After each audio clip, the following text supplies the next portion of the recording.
I like wine. I'm not afraid to admit it. Now, there are people out there who are immediately going to envision me. They're going to go straight to from a 1 to a 10 and envision me as a drunkard and a wino, which is not what I'm saying. But I do enjoy wine very much. And I wanted to open tonight talking a little bit about it. Now, the picture I put in here, exactly, that's what I'm talking about. Now, the picture I put in here is of a very specific type of grape. Bonus points for anybody who can actually name it. I'm putting in another picture here. This is a very fine grape. It has a very thin skin, and it's a dark purple grape, sometimes black. No, you're all wrong about that. Now, to be fair, I could be putting the wrong picture up. It could be wrong classification, but this grape that I'm putting in here is the oldest strain of grapes in the world. Some of you might know where I'm going to quickly be going with this. It is black. That's one of the hints, and it is also shaped like a upside down pine cone. If anyone guesses Pinot Noir, then you would be correct. That's actually where we get you think a film noir, that it means black. Okay, that's Heidi. That's what you said. Well, there you go. There you got it. So I'm going to be dropping this article in here, and if you can read it, great. It's a PDF file. It's kind of a small print. I'm sorry, it's not a PDF. It's a JPEG. It's small print. But I'm going to be reading through it. You can just listen. It's not that important to read along with me.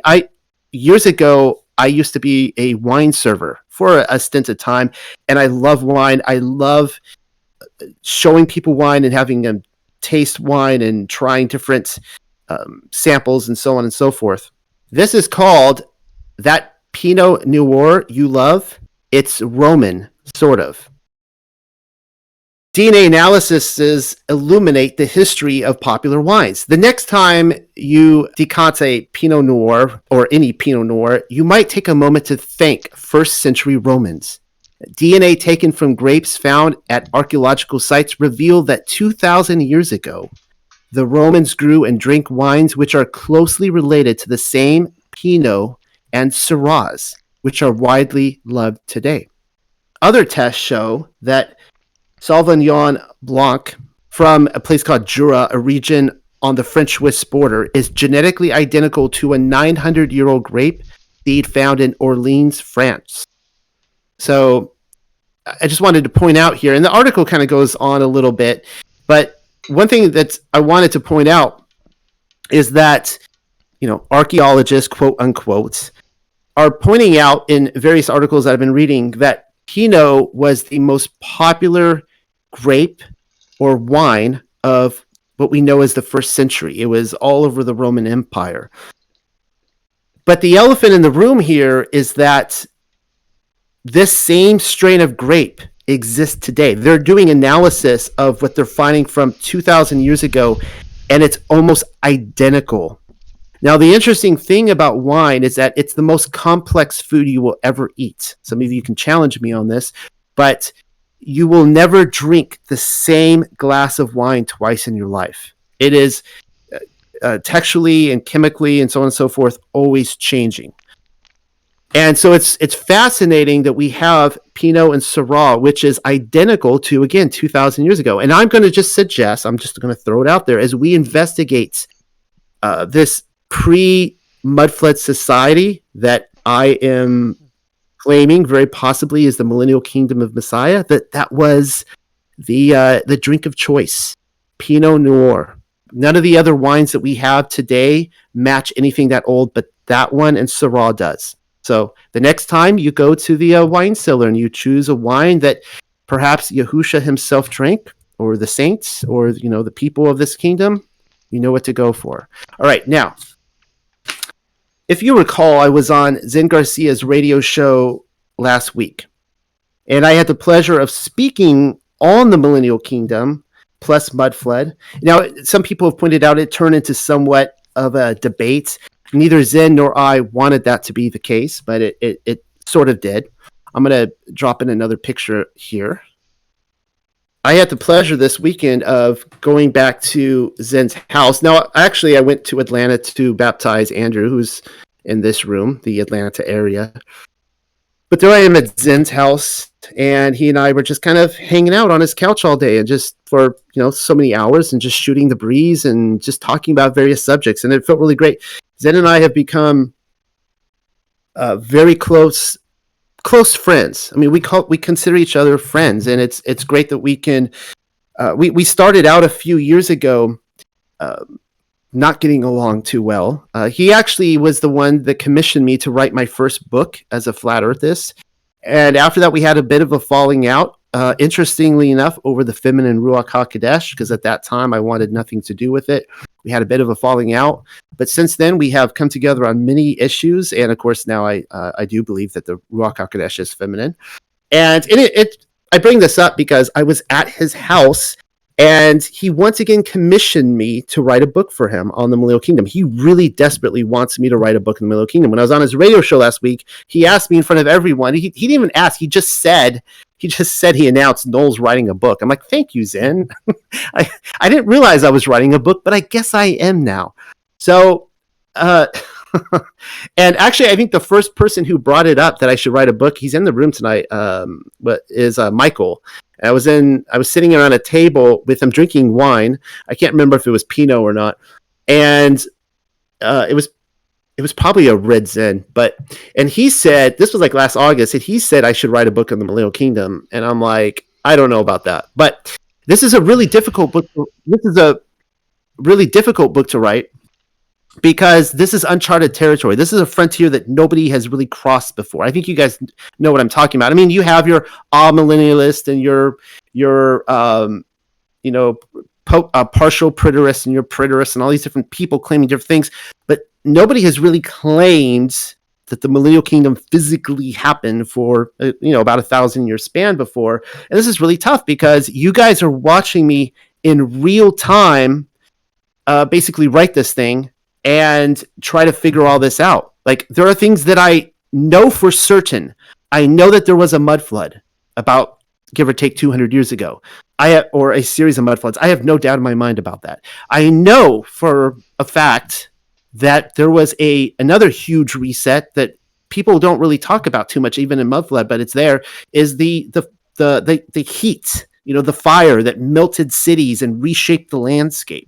I know these things. I know that there are these buildings that existed before the mud flood, these beautiful cathedrals that I can't explain at all. And I have so many questions that I don't have answers to. But anyway, so thank you guys for all your patience. Now, tonight, I bring this up because I was going to give a presentation tonight on showing you guys pictures. You guys, many of you in this room have seen these pictures of the melted buildings and the mountains that are melted. And I had asked for people to send me in these photos. Many people responded and sent me a lot of photos. I have a folder of many, many photos. And I want you all to know that just because I'm ditching that tonight does not mean that you guys sent those to me in vain. I actually ditched that at the last minute today because I want to do this right. And as I'm trying to figure out how I'm going to write this book, I told Zen over the weekend that it's not going to be one book. It's going to be a series of books. I'm probably going to release like the first two at once because there's so much information. And he gives me these assignments that he doesn't want me to go over 300 pages. He told me he doesn't want to publish any books for me that are they have to be 200 to 300 pages, give or take, which he knows is really difficult for me because I can easily write a 700-page book. Yeah, so there's that. But anyways, I'm going to be doing a presentation proper, hopefully in the next few weeks, where I'm going to be presenting these photos. For those of you that sat through my presentation on the lightning scarring, you're going to have to pretend like you hadn't heard that before because I might be repeating that. So tonight, I do want to point out that we have Marco Polo groups that we have started as part of this ministry. And for those of you who do want to connect with others, a Marco Polo group is something that is about 5 to 10 person group. We have group leaders, and it's a way that you can grow and live life with other people in this group and have face-to-face contact through social media. It's private groups, so you can share things. They don't go public, and they're separated by men and women.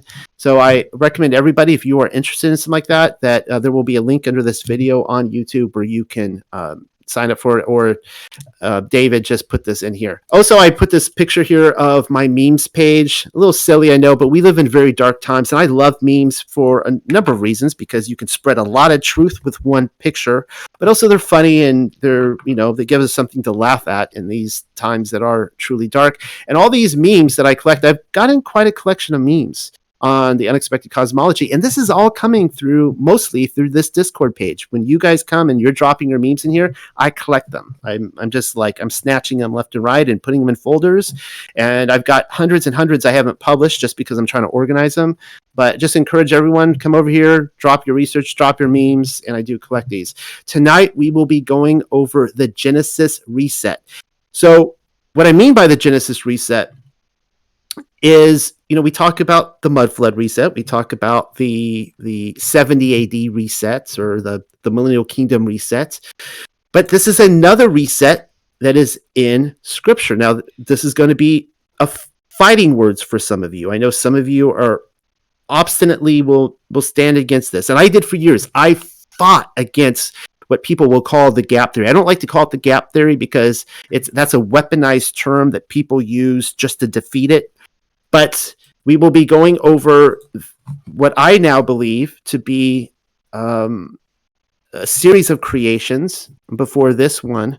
And the interesting thing about Yahuwah, the Most High Elohim, that I noticed, like just looking at evidence like Pompeii and other places of destruction, that he likes to leave behind evidence of destruction, of judgment. Like he wants us to see this judgment. He wants us to know that, he wants to see all these fossils and these layers of rock, these geological columns, and he wants us to see sunken cities below the ocean, and he wants us to see caves with giants in them, and melted cities, and so on and so forth. He wants us to see this because he wants us to know that he does hold us accountable, that he does judge, and he is a righteous judge, but sinners and rebels will not escape. So with that, let's open up, and we will be going over the Genesis reset. You will notice immediately on the second page that I first published this on August 13th, 2021. This actually, the original version of this ended up in my book, The Angel She Desired. And what I've been making an attempt of doing is, instead of going back instead of writing all new material, I'm trying to go back to my old papers. I'm dusting things off from like 2-3 years ago sometimes, and I'm trying to improve on them and radically expand upon them. And so this one got double length. I put a lot of new content in this, and since I haven't gone over it as a group, this will be a first time. So let's get right into it. We'll start on page 3. Justice and mercy, the seventh age of man. Pause for a drink of coffee. Proving to you that there were indeed 6 former creations before our own is not something I'm prepared to do, nor am I suggesting it as doctrine. It's simply a matter of guesswork on my own part. Call it an investigative hunch, an inkling really, a talking point to the scrutiny, and one in which I'm more than willing to be wrong about. Obviously, I wasn't there. You weren't either. Sometimes men have been inspired to write books based upon the information relayed to them from those who were there. I'm talking about the Most High of Yasharel and his entourage of divine beings, but also even those of the fallen nature. My current conclusion is that the ancients had this information at their disposal. At the very least, that there were ages beyond our own, void of mortal men. It is likely the result of a recent reset that Hasatan has sought to confuse and ultimately scrub any material which might have brought the former things to light. The reason being is simple. Post-Newtonian science is an excellent controlling mechanism, especially in its ability to hide the spiritual reality surrounding us. Christians will feverishly debate me on this point, claiming, in the very least, that they are mindful of heaven. And yet, as I write these words, people everywhere are wearing masks to escape the invisible enemy, not in the least aware that they're actually taking part in a spiritual ceremony. And that's just the start of it. If I told these same people that we live in a conscious womb, that divine beings are the driving force behind the natural world, as well as the weather service, or that the moon is also ruach and cannot be landed upon, I'd probably be scoffed at. Mind you, not by the ancients. It is the post-Newtonians who have their minds stuck in a box. They even prefer it that way, all by design, of course. Ironically, evolutionists do believe the Earth to be much older, whereas young Earth creationists insist nothing can be found before the creation week. They're both affected by the same worldview, though, and that is Enlightenment thinking. Darwinians are even given a counterfeit narrative aimed at numbing any trace of the spiritual and then supplanting it with material science. Whereas the creationists will insist there are no curtains needing pulled in the very first chapter of Genesis because of material science. What I have come to find is even young Earth creationism is controlled opposition. That is perhaps a reality which many of my readers still need to come to terms with. I'm not pointing any fingers, just so you guys know. And then we have books such as this one. Nor is this world inhabited by man, the first of things earthly created by Elohim. He made several worlds before ours, but he destroyed them all because he was pleased with none until he created ours. But even this last would have had no permanence if Elohim had executed his original plan of ruling it according to the principle of strict justice. It was only when he saw that justice by itself would undermine the world that he associated mercy with justice and made them to rule jointly. Thus, from the beginning of all things prevailed divine goodness, without which nothing could have continued to exist. And this comes from Legend of the Yahudim. The author tells us there were several worlds before our own, which is the same thing as saying more than two, but not many. I still take it to mean more than a few. And so, rather than becoming fixated upon the number 7, we can at least move forward with the premise that we are not the first creation. Before doing so, however, the text we have just read brings up an excellent point. Without mercy, heaven's judicial system would have wiped out the inhabitants of this world long ago, which are apparently how civilizations of a former age were brought to ruin. Yahuwah ruled them through justice without mercy, according to this text. I get the feeling that the introduction of mercy this time around was the result of ours being a father-son project. After all, his name is Yahusha, right? Salvation. I also suspect Yahuwah's command that the tree of life be guarded was in fact one such act of mercy, as eating of it afterwards may have fated Adam and Hava to be damned alongside with the rebellious angels, far beyond the grasp of salvation, which may have been Hasatan's original plan. But that's just a side note. We see the Most High's promises to be merciful throughout the pages of Scripture. Here, I'll pick one at random. And this one comes from Deuteronomy chapter 4, verse 31. For Yahuwah Elohika is a merciful El. He will not forsake you, neither destroy you, nor forget the covenant of your fathers, which he swore unto them.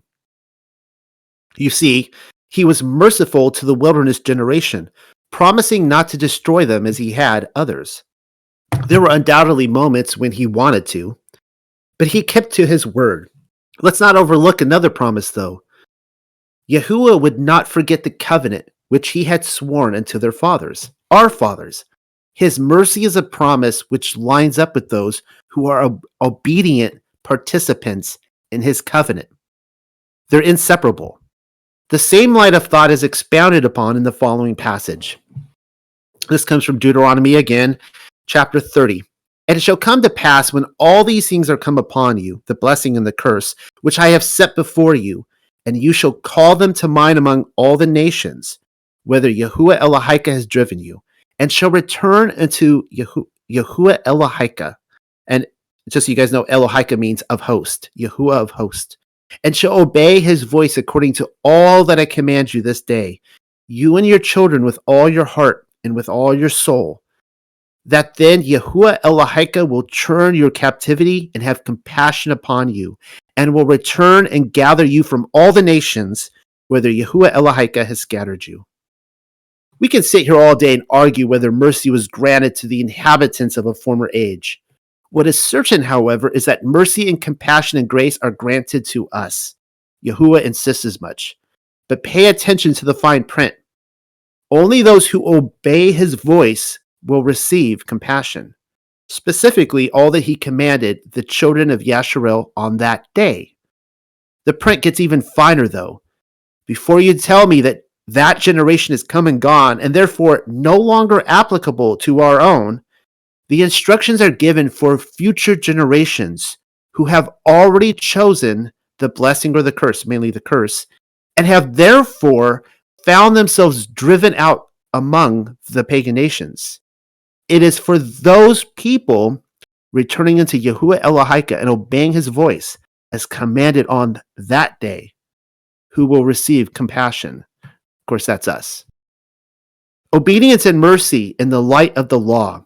How we live our lives matters in whatever age we live in. Perhaps this is what drives Hasatan so. The law he gets, particularly his rebellion against it. No need to convince him of justice either.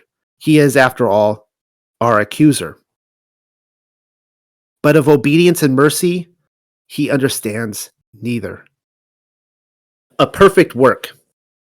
Entire organizations of men are devoted to say that nothing noteworthy happened anywhere between the lines of Genesis chapter 1 and 2. Particularly young earth creationist ministries, or as earlier mentioned, they will tell you that there is absolutely no curtain knitting pulled and that you are to mind your own business like a good boy. There are busts lining the halls of academia representing minds far more brilliant than you. Let them handle it. Uncovering the hidden treasures contained within the word is apparently the work of the naughty. I'm feeling naughty, are you? Let's have a go at the curtain pulling then, shall we? Jumping into our Bibles, we come upon the creation story as told by Kepha. For this they willingly are ignorant of, that by the word of Elohim the heavens were of old, and the earth standing out of the water and in the water, whereby the world that then was, being overflowed with water, perished. But the heavens and the earth which are now, by the same word are kept in store, reserved into fire against the day of judgment and perdition of wicked men. 2 Kepha chapter 3, verses 5 through 7. Did you catch that? Well, I finally latched on. It took me 40 years and another dozen or so weeks to do so, though.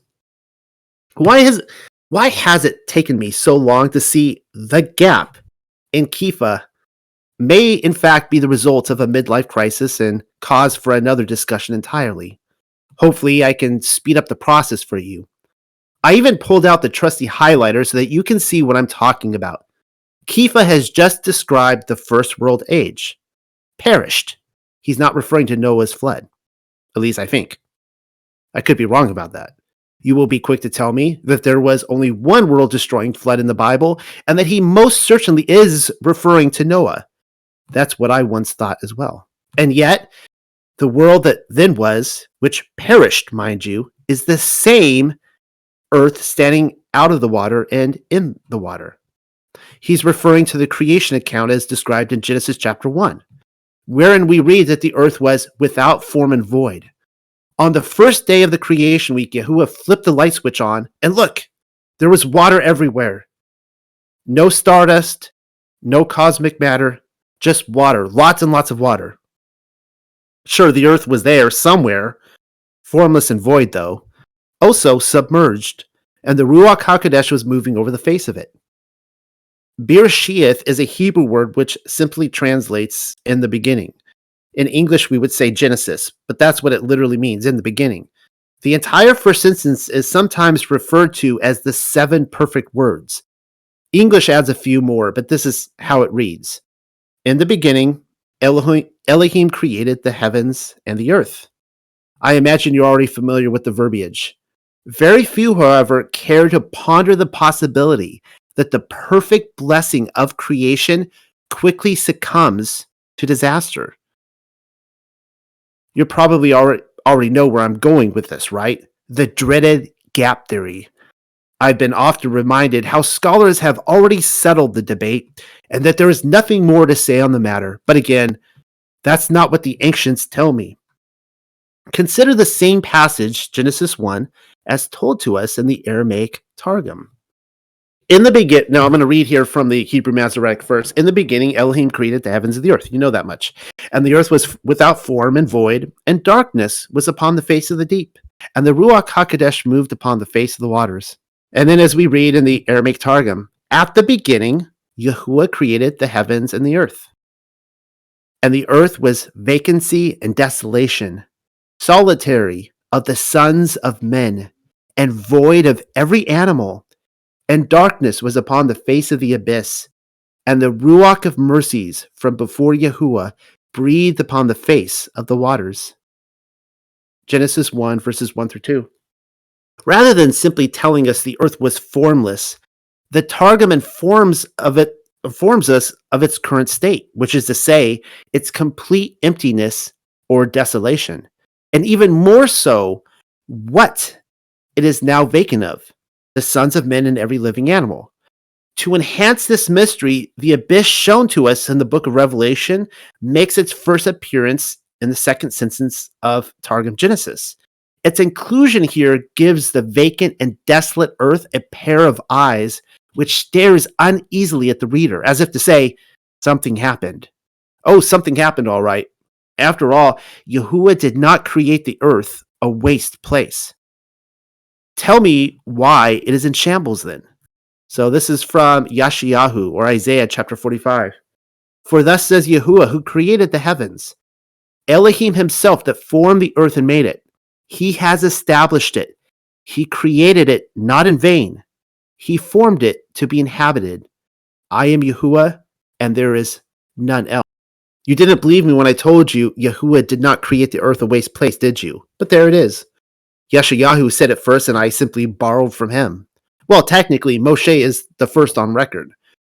The word that is used here is the very same which we have already seen in Genesis, tohu, without form. That would be Strong's Concordance 8418 for all the fact checkers out there. Or you can see right there the Hebrew, if you can read Hebrew. You pronounce it like this, tohu. Try it, tohu. Again, tohu. Practice makes perfect. I'm still practicing. I'm terrible at Hebrew, guys. Its definition reads, tohu, formlessness, confusion, unreality, emptiness. And that comes from Strong's Concordance 8418. But that's just how the world started, you tell me. Tohu. Setting the bar kind of low, are we? Why create the world in darkness anyways? Seems to me like you'd flip on the light switch first and then get to work. It's not like the heavens weren't created right alongside of the earth. Were the heavens created in darkness too? Come to think of it, when was the last time that Yahuwah created anything in the darkness?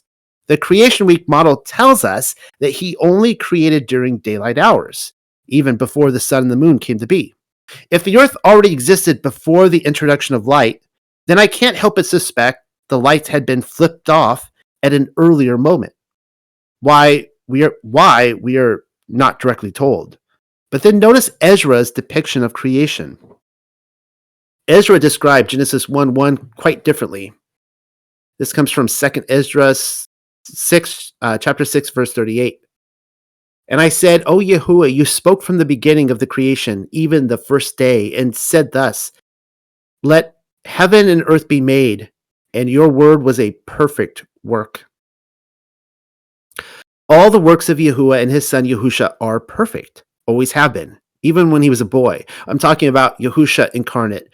Every word proceeding from his mouth was perfect. After raising another child to life, a crowd of onlookers responds accordingly. This comes from the Infancy Gospel of Thomas.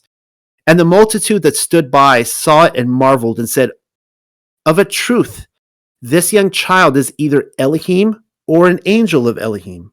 For every word of his is a perfect work. And Yahusha departed thence and was playing with other children. See, Genesis 1:1 tells us that Elohim created heaven and earth, and yet, one more sentence into the story, the earth has already become an unreality. If we're merging both verses into one singular event, then that's not exactly a perfect work now, is it? All right, if you need caught up, we are on page 12. Sparing not the angels. The inaugural sentence of Genesis is a reset. I'm convinced of that much. I told you, however, that building a case wouldn't be easy. Certainly not in the books handed down to us. Far too many libraries have burnt down in the intervening years. To better understand these two separate events, destruction and recreation, Kifa may in fact give us a chronological order to lay our breadcrumbs down upon. That's what I'm told at any rate. I was told, Noel, you should look into what Peter has to say on it. This is what I found. Follow along. So this comes from 2nd Kifa, chapter 2, verses 4 through 6. For Elohim spared not the angels that sinned, but cast them down into Sheol, and delivered them into chains of darkness to be watched unto the judgment of anguish, and spared not the old world, but saved Noah, the 8th person, a preacher of righteousness, bringing in the flood upon the world of the wicked, and turning the cities of Sodom and Gomorrah into ashes, condemned them with an overthrow, making them an example unto those that after should live in wickedness. Kifa gives us 3 judgments to consider. Firstly, the angels who sinned were cast into Sheol. Take a mental note of that. Then Noah was spared from the floodwaters. And lastly, Sodom and Gomorrah followed as an example for the present day wicked. I can thusly conclude that the judgment of the angels happened before the flood of Noah. Not seeing much here regarding the Genesis 1 event, but let's not give up quite yet.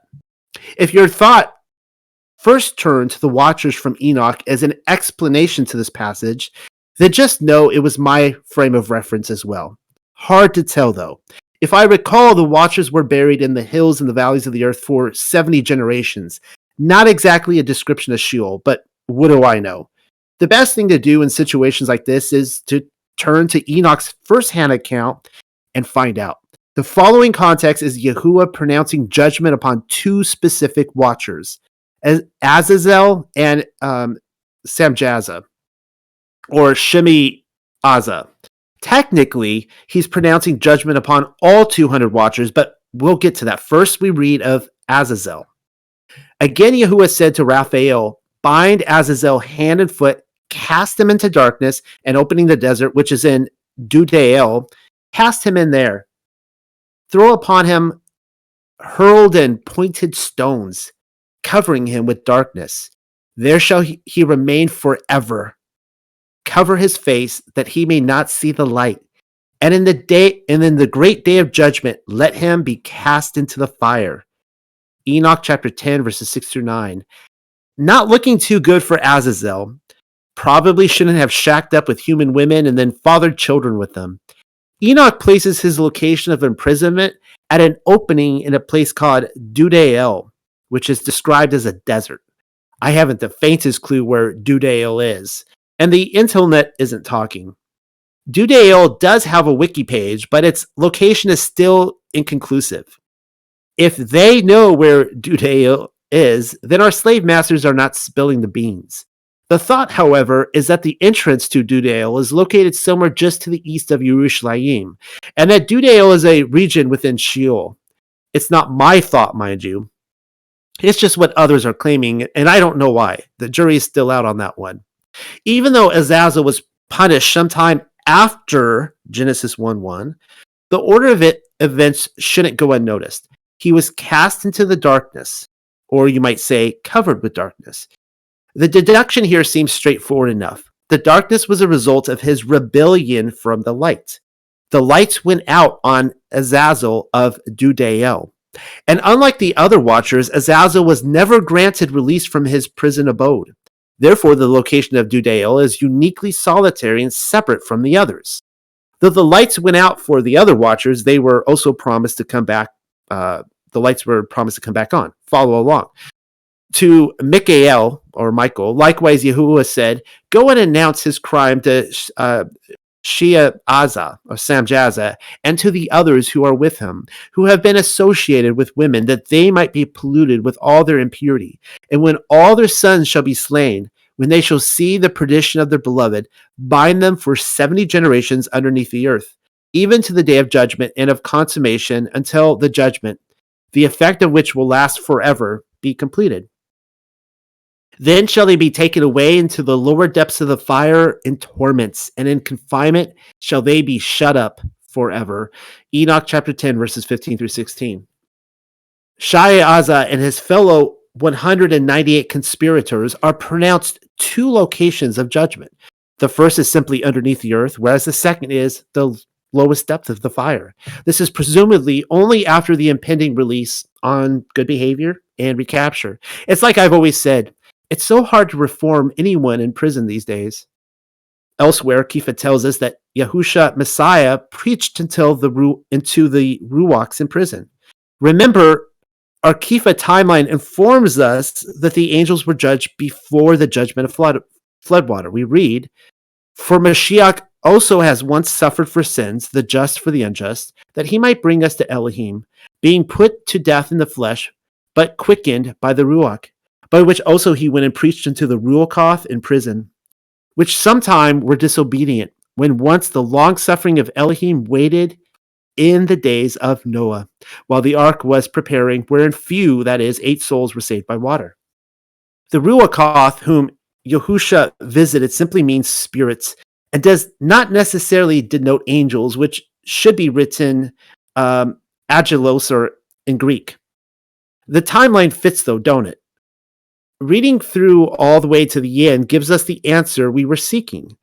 Elohim was long suffering while these angels were disobedient, which just so happened to be in the days of Noah while the ark was being built. Conclusively, it is very much a possibility that 1 Peter 3 and 2 Peter 2 are referring to the same event, and that it is furthermore the same event as Enoch chapter 10. Oh, hell. Perhaps I am still having a midlife crisis. You tell me. Edit. They are the same event. Jubilees confirms it to be so. So we read in Jubilees chapter 5 the following, "But Noah found grace before the eyes of Yahuwah, and against the angels whom he had sent upon the earth, he was exceedingly wroth. And he gave commandment to root them out of all their dominion, and he bade us to bind them in the depths of the earth. And behold, they are bound in the midst of them, and are kept separate." Oh dear. Looks like we have yet to read a reference to a pre-creation week angelic rebellion. This investigation isn't going so well. The battle may be lost, but the war is far from over. Let's see what else we can dig up. If you're following along, we are on page 17. Floodwater of the deep. Destroying the earth by way of floodwater was a favorite pastime of Elohim, until it wasn't. I'm willing to demonstrate that fact. You will recall that the heavens and the earth, which are now, are reserved until fire, but it wasn't always so. It is only after the deluge, by which Noah and his family survived, that Yahuwah promised never to destroy the world again with water. So you guys are all familiar with this passage. It comes from Genesis chapter 9. "And Elohim said, This is the sign of the covenant which I make between me and you and every living creature that is with you for perpetual generations. I do set my bow in the cloud, and it shall be for a sign of a covenant between me and the earth. And it shall come to pass, when I bring a cloud over the earth, that the bow shall be seen in the cloud.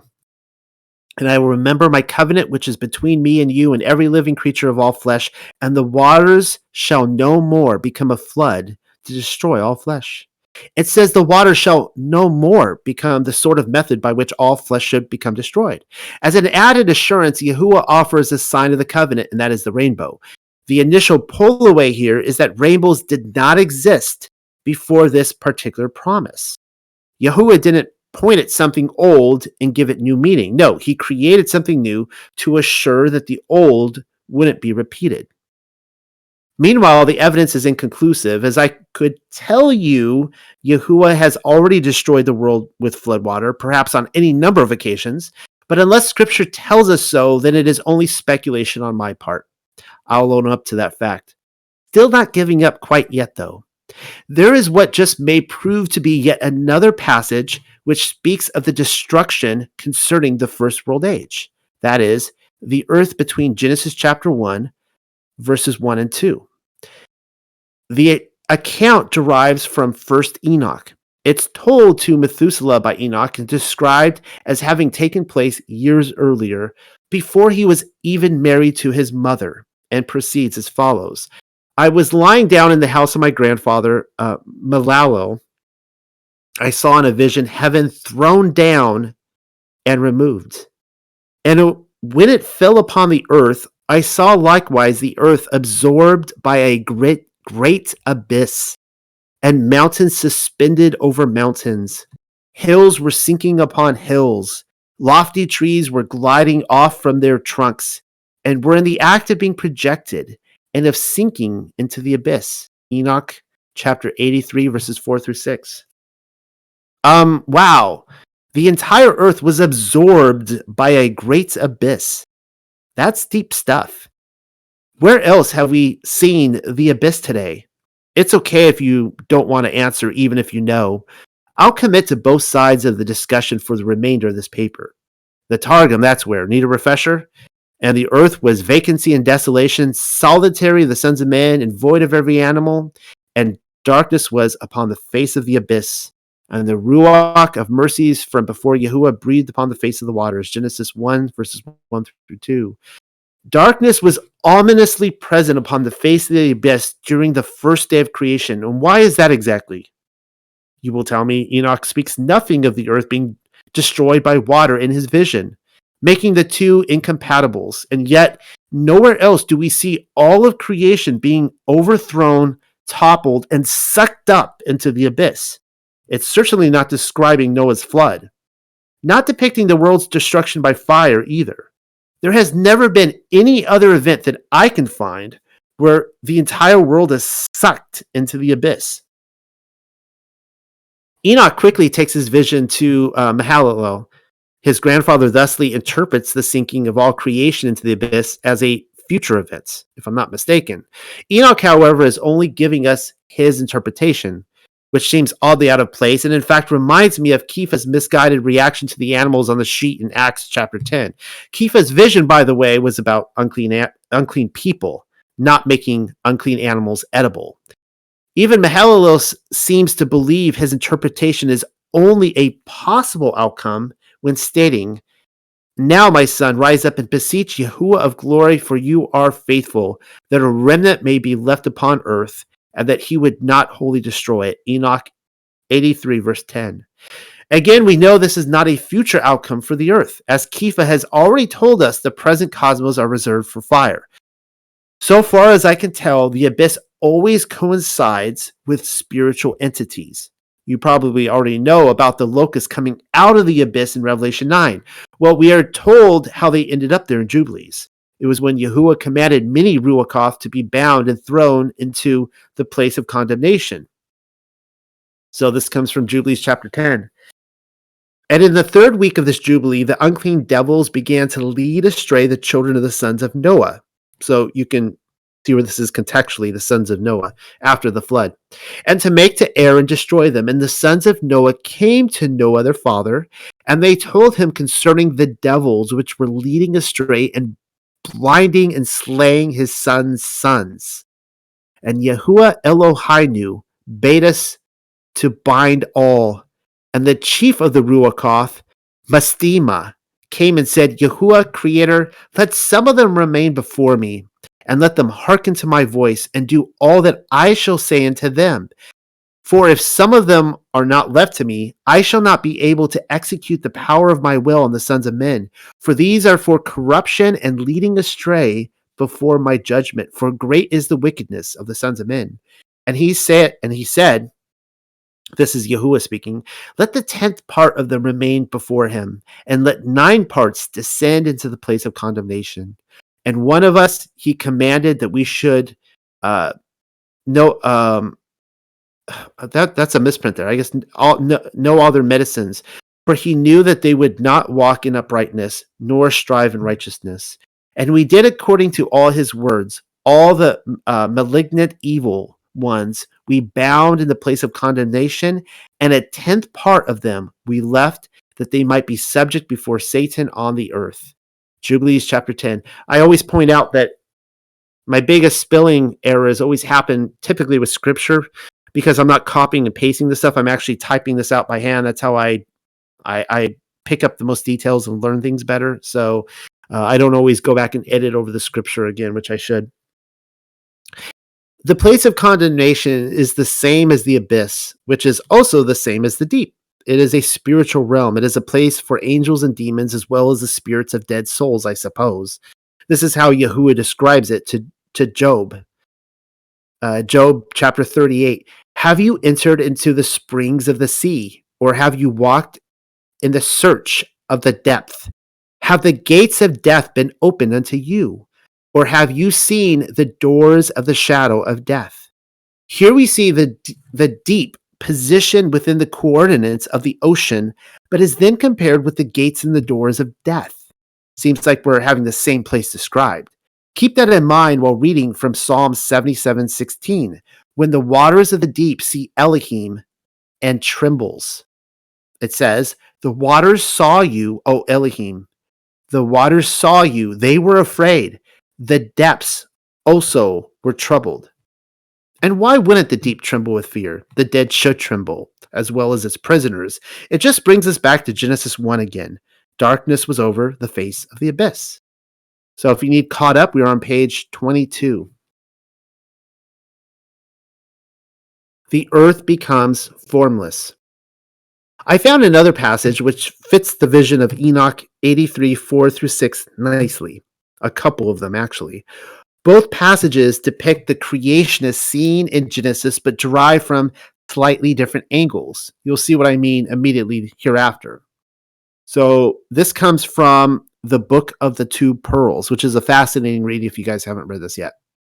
In the beginning, Elohim made the heavens and the earth.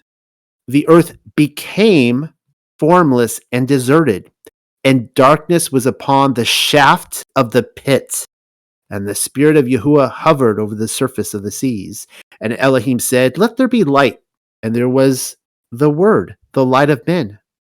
Men were in darkness, and the light overpowered the darkness, but men saw it not.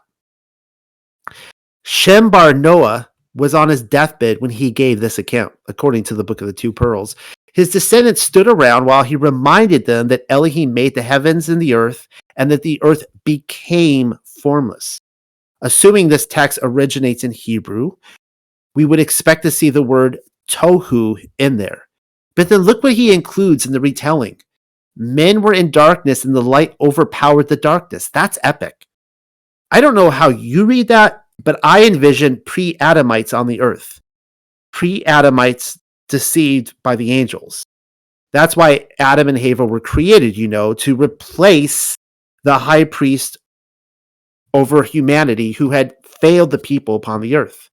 Talking about the light of men also means that Yahusha has revealed himself to the world on far more than just one occasion. It shouldn't surprise us by now to find that his appearing lines up with a reset. Our next passage derives from recognitions of Clement. It is Kepha who is committed to the creation narrative this time around, and as you shall hopefully see, the two complement each other. So this comes from the recognitions of Clement, chapter 1, verses 27. I'm kind of excited because this is the first time I've ever quoted from this book publicly. In the beginning, when Elohim had made the heaven and the earth as one house, the shadow which was cast by the mundane bodies involved in darkness, those things which were enclosed in it. But when the will of Elohim had introduced light, that darkness which had been caused by the shadows of bodies was straightway dispelled. Talk about epic. Then at length light is appointed for the day, darkness for the night. And now the water which was within the world, in the middle space of the first heaven and earth, congealed as if with frost, and solid as crystal, is distended. And the middle spaces of the heaven and earth are separated as by a firmament of the sort.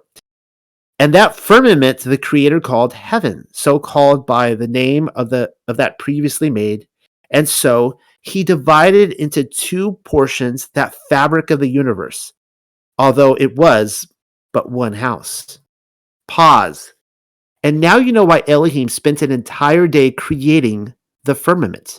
It was to separate heaven and earth into two houses. Before that moment, they were a consolidated entity, one house. Something had to be done about the darkness, though. There were too many shadows being cast by the mundane bodies. Once again, it would take the introduction of light to dispel the darkness. As you can clearly see, the separation of nighttime and daylight hours coincided with the departure of heaven from earth. In case cognitive dissonance is getting the better of you, remind yourself again why you pray that the will of Elohim be done on earth as it is in heaven. Specifically, that his kingdom come. So long as there is evil here below, heaven will not break through the firmament and congeal with the earth. Our prayer is that sin might be done away with once and for all. Continuing. Still in the recognitions of Clement.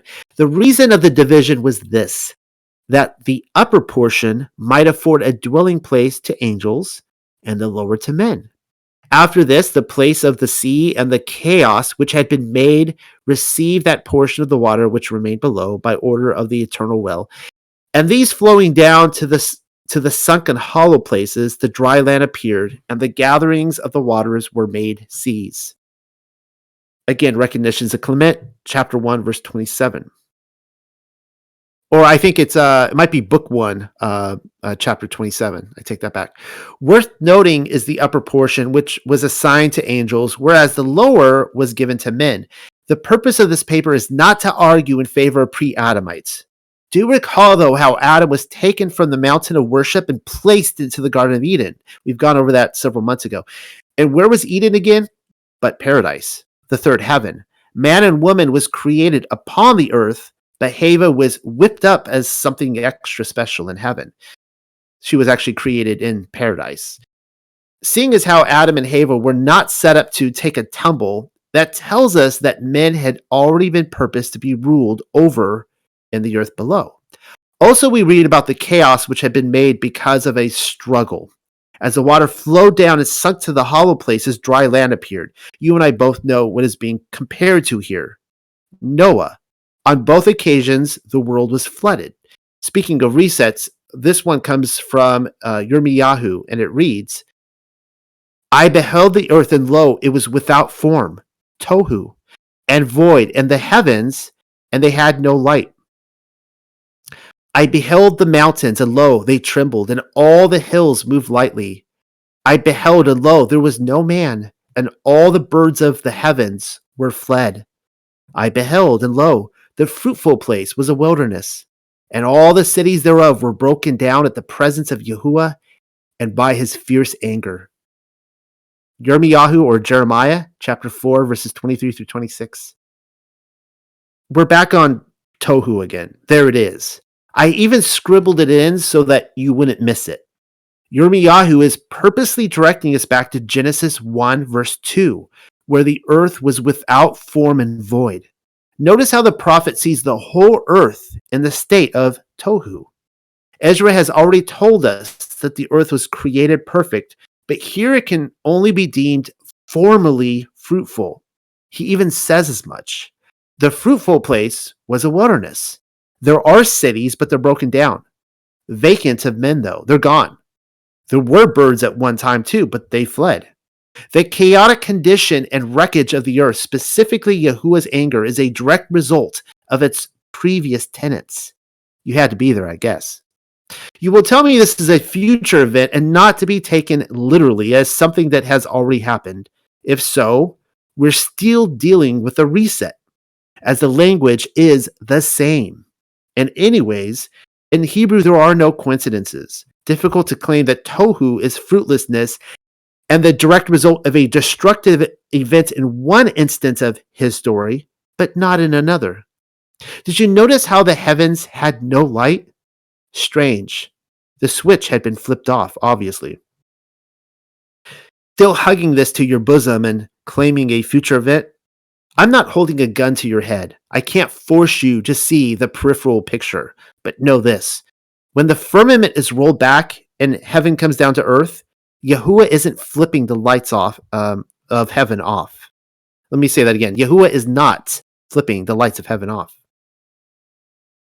All right, we are on page 26. I think this is the last section. Destroyer of worlds.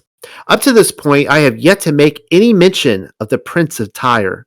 I do admit, for the first go round, failing to add his puzzle piece into the picture was borderline neglect on my part. Wasn't oversight, though.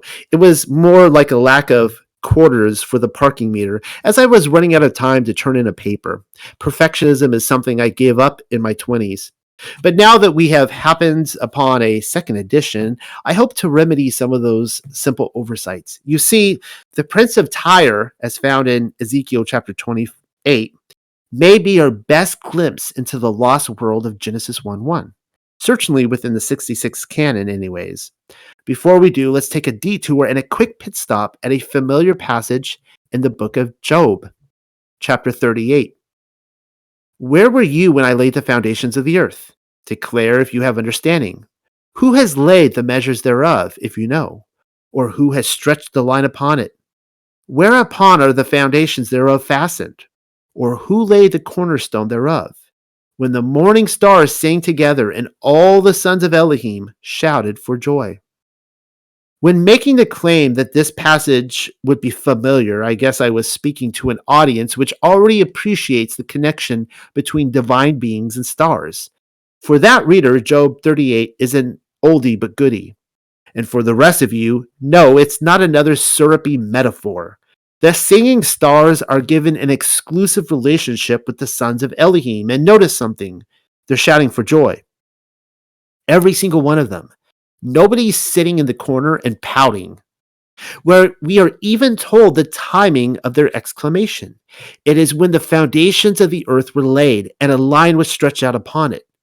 I hate to break the news to you globies and ball lovers out there, but no architect, contractor, or construction foreman in his right mind would stretch a line upon anything other than a flat surface before building upon it.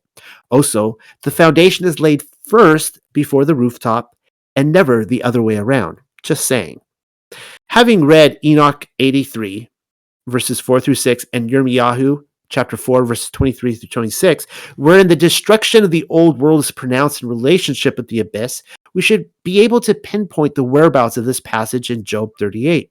Yahuwah says nothing about water covering the earth, and it only makes sense that he wouldn't.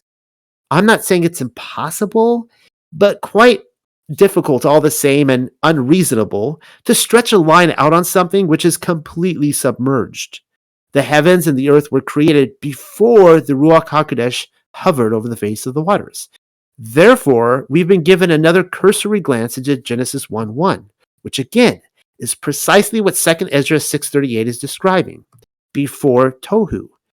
You see how it's coming together? All that reading is paying off. Turning now to Ezekiel. This is chapter 28, verses 11 through 19.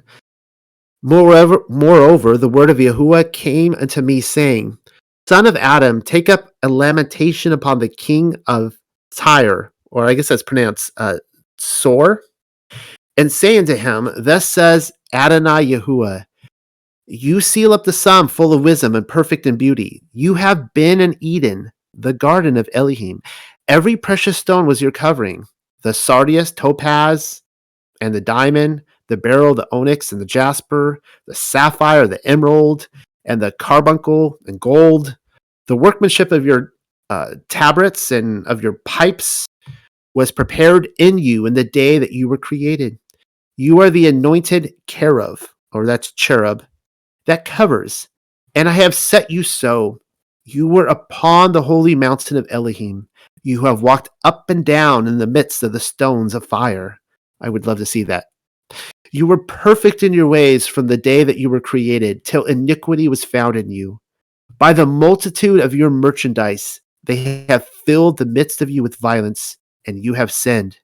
Therefore, I will cast you as profane out of the mountain of Elohim, and I will destroy you, O covering cherub, from the midst of the stones of fire. Your heart was lifted up because of your beauty. You have corrupted your wisdom by reason of your brightness. I will cast thee to the ground. I will lay thee before kings, that they may behold you. You hast defiled your sanctuaries by the multitude of your iniquities, by the iniquity of your traffic. Therefore will I bring forth a fire from the midst of you. It shall devour you, and I will bring you to ashes upon the earth in the sight of all them that behold you. And they that know you among the people shall be astonished at you. You shall be a terror, and never shall you be any more. Ezekiel 28:11-19. Another difficult argument to make is that the prince of Tyre is a human, when in fact Ezekiel identifies him as a cherub. Take a mental note of that. Others have suggested that it was indeed an angelic being ruling from a city on earth, but that he was perhaps a contemporary of the prophets. Not that I have a problem with that in and of itself, except that the same divine being is accredited with having ruled from Eden. When did that happen in the Bible?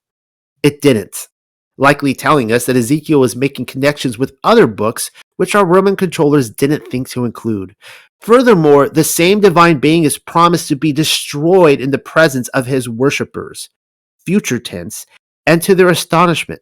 Sounds like a Satanale Satan prototype to me, or in the very least a divine being on par with the angel of death.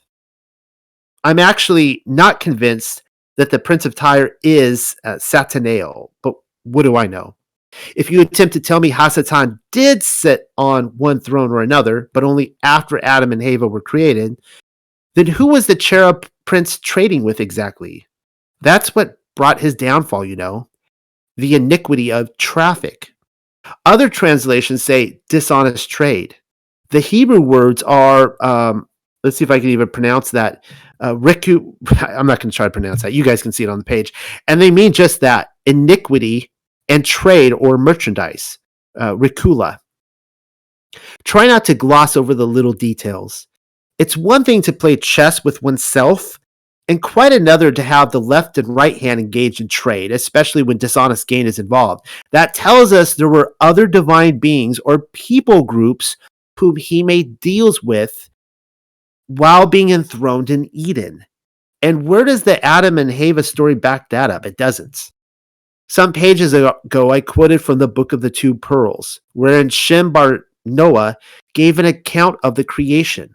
Well, I left out the part which preceded it. Some people like to eat the cherry on top right away, but I've often been the eccentric type and prefer saving it. In case you haven't noticed, we're nearing the end. Shem's account takes us on a soaring plunge right over the high dive into the gap. If it's to be believed with any weight or measure of authenticity, then we are once again reminded that the Prince of Tyre and Satanale are two separate entities. Reading. In the beginning was a seraph of the order of the heavenly host of Yahuwah. His name was Nakash. He was given authority over the earth generations before men. This is the book of Nakash and how he became null and void. Nakash led the third part of the seraphs of fire in peace and paradise. Trees were gold and leaves were of the color of jasper and other fine jewels. From earth he saw how Yahuwah loved the only begotten ones more than him. Nakash influenced his army to do the evil thing and tempt Yahuwah. Elohim sent Michael, Gabriel, Uriel, Raphael, and even Phanuel to fight Nakash. The messengers Seraphim and Raguel were sent also. Yes, Yahuwah sent his 7 messengers to defeat Nakash, the heretic. Nakash caused the earth to become desolate. His nature was created to be in opposition of divine reasons, or for divine reasons. The Book of the Two Pearls, chapter 1, verses 1 through 5. Nakash the heretic was seraph, and therefore serpentine in nature, which is to say a completely different class of angels from the cherub. Can't be the Prince of Tyre then. I'll let you make sense of that. And I'm still not convinced that Nakash and Satanale are one and the same. No need for a muscle cramp while performing mental gymnastics, though. To me, the Prince of Tyre, Nakash the heretic, assigns more than one corrupter to the lost world. Kind of like Azazel or Samjaza with the Watchers. We call them conspirators for a reason.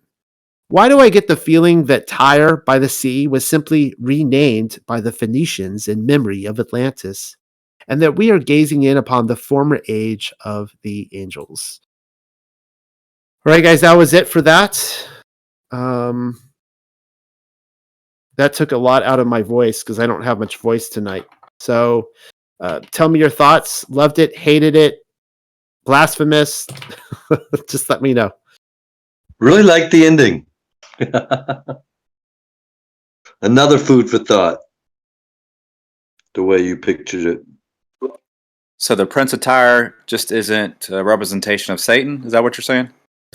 Well, that's the thing, right? The Prince of Tyre is a cherub, and either Hasatan is a cherub or a seraph. If he's a seraph, then he's not the Prince of Tyre.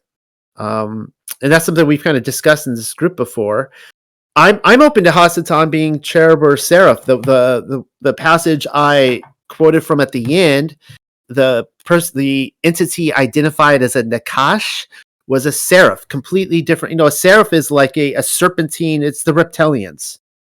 They're the dragon lords, or whatever you want to call them. I think the phoenix is also a seraphim. But the cherubs are a completely different class. And I think that's one of the things that we like. One of the mysteries we want to always just say, that every time there's a prince of darkness somewhere, that's Satan. Beelzebub, that's Satan. Baal, that's Satan. Whatever. You just name all these deities. That's all Satan, right? Apollo, that's Satan. Zeus, that's Satan. It's like, well, what if there's probably multiple deities at play here? And obviously the Book of the Watchers and Enoch tells us that. Like Hasatan isn't even really involved in that whole episode, pretty much. What you described on page 10 and 11 was to me like,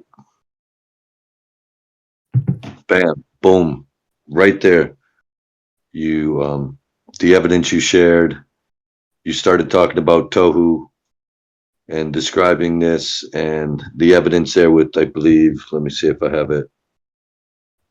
You were quoting from, what was it, the Infancy Gospel of Thomas and Ezra about that it happened, that this what you're saying here, this previous age, that there was something before what we tend to interpret scripture. And this ties right in at what you share at the end, pointing right back to, okay, an event happened. Here's where it is in scripture, which tells us, that backs it up. And then going back where you put it at the end, it was like the age of angels, maybe. Or in many ways it is, because he was in charge. Yeah, I mean, that's obviously my conclusion, that there was an age of angels, the seraphim upon the earth, the cherubim, different groups, classifications. And I often wonder about that for those of you who have been in this for several years, one of the big questions that has been posed is, are dinosaurs hoaxes? Did dinosaurs ever exist? And looking at all their fossils and some of that stuff. And I can't believe that I've actually gone down this path, but I'm really starting to speculate that there's something to those geological columns. And, a young earth creationist, they're going to look at everything. They're going to say, oh, it's the flood. Geological columns, it's the flood. The Grand Canyon, the flood. If I were to point out all the electrical scarring and the fire and stuff, oh, the flood did that. If I point out the mud flood, oh, the flood did that. Noah's flood, it did all of that. It's just an explanation for everything. Everything you see that's destructive on this earth, the Noah's flood did that. If you see mountains that look like giants, oh, Noah's flood did that. And what if there's these what if some of these, I guess, fossils are digging up, and I'm not saying they look like what they claim they did, but what if those were from I guess you could call it the age of the seraphim, right? Like you're seeing these giant dragon monster creatures, like, that's kind of what a seraphim is, right? It's a dragon. I've been over that in some of my past papers. I have another, get your thoughts on anything you want in there. I have another one to go over. It's a bit of a shorter paper. And tonight, so does anybody else have any thoughts on this before we move on? Yes. Yes, Romy. Okay, so a few things. First of all, I'm really happy that we are in agreement about the difference between Satan and the cherub. I refer to the cherub as Lucifer for a lack of a better term, but I'm really glad to hear that someone else agrees that those are two different entities. And in fact, Satan in the Bible is basically a concept. It can be a thing, or it can be a term for an evil human being, or it can be a term for an evil or a divine being, not necessarily evil, but serving a function as an accuser. So that I completely agree with you. I wanted to add a few more thoughts about Genesis. So when you read the verses in Hebrew, it's very easy to reach your conclusion without any need for any other book. Nothing.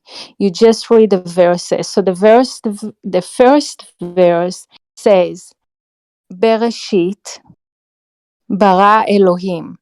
So Bereshit created Elohim, earth, and heavens. Heavens and earth, I'm sorry.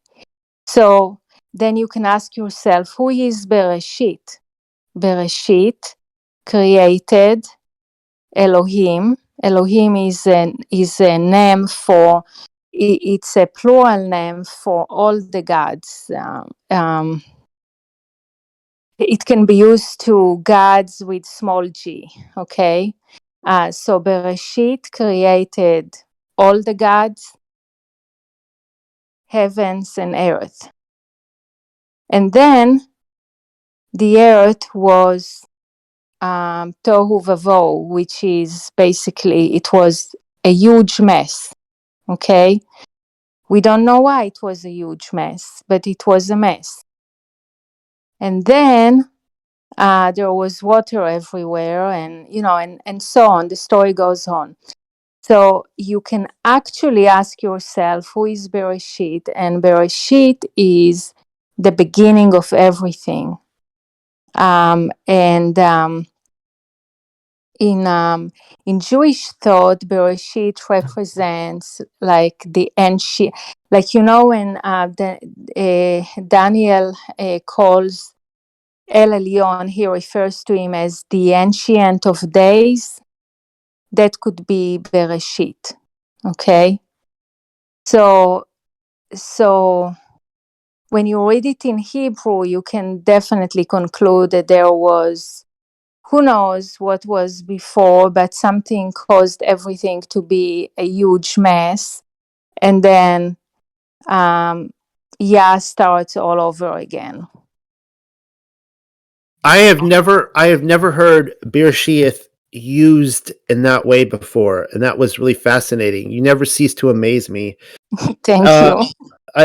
I'm always nervous because I'm like, Ronit's gonna say something. I know she's, but then you say something and it's like it blows my mind. It's always awesome. So because I never thought of Genesis or the first, the word there that we have as a description of like calling it. It's not. So you're saying that it's not necessarily saying in the beginning. It's saying the beginning. Is that what you're saying? Exactly. Like the ancient of days. Exactly. Yeah. Wow. And then it doesn't say God created. It says created God. But I don't want to say God, I want to say Elohim. And Elohim in the Bible is used for anything that is, it could be the sons of Elohim, or it could be small g God, like the idols are called Elohim. Right. I'm in full agreement there. Yeah. I totally Yeah. I see that. Yeah. So you're saying that the Elohim were created. Yes. That it's not Elohim created, but created Elohim. That's exactly. That's what it says. It says bara Elohim, created Elohim, heavens and earth. See, I feel like I need to get you your own channel, and we just need to get you up there and read this stuff because that's amazing. I know I'm not the only one having my mind blown right now, so that's really good. Yeah, and the last thing I wanted to mention is it's kind you know how picky I am about words. So Ruach HaKodesh was never, ever, ever mentioned in the original Hebrew scriptures. I don't like to call it Old Testament because it's not an Old Testament. It's an existing testament. So I call it the Hebrew scripture, okay? So Ruach HaKodesh was never, ever, ever mentioned. The only thing that was mentioned is Ruach Elohim, the spirit of Yah, okay? So Ruach HaKodesh was actually introduced in the New Testament, and in the second, during the days of the Second Temple, the rabbis, the sages, they started using that term. So when you say the original Hebrew, are you talking about Paleo at this time? That it was never used in Paleo Hebrew, or was No, it? I'm talking about the Tanakh. The Tanakh, Okay, the canon, the Hebrew canon. Ruach HaKodesh was not mentioned even once. What is mentioned is Ruach Elohim. okay. Okay, so that's I'm just kind of stickler for words, and I just want us to be, I'm not saying that it's not the same. I just think it was never mentioned. So it was mentioned later, but it was definitely not in the 5 books which were written. Really, I mean, they were transcribed. Moses wrote them, but they were transcribed from what God told him to write, right? So that term was not used in the 5 books and not in the entire Hebrew canon. What about any other references to his spirits? Yeah, that's what I said. It says Ruach Elohim. Like even in Genesis, it said, and Ruach Elohim hovered, Ruach Elohim hovered over the water.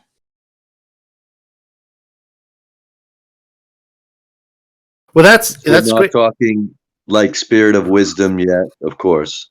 But after this, do we talk about any like his spirit of wisdom, his spirit of mercy, his spirit of that we know In the first 5 books, which were transcribed directly by Yah, the only mention is of Ruach Elohim. That's all great information, Roni. And I think you had mentioned that probably 2 or 3 weeks ago. And you're the first person who I've ever heard this from, that there is no mention of the Ruach HaKodesh in the what we call the Old Testament. I mean, I agree with you that I don't like to use the word Old and New Testament either, but I think everyone hopefully knows what I'm talking about when I distinguish between New and Old. And I would be curious to hear sometime from you more on the implications as you see it, the implications of that and what it actually all means.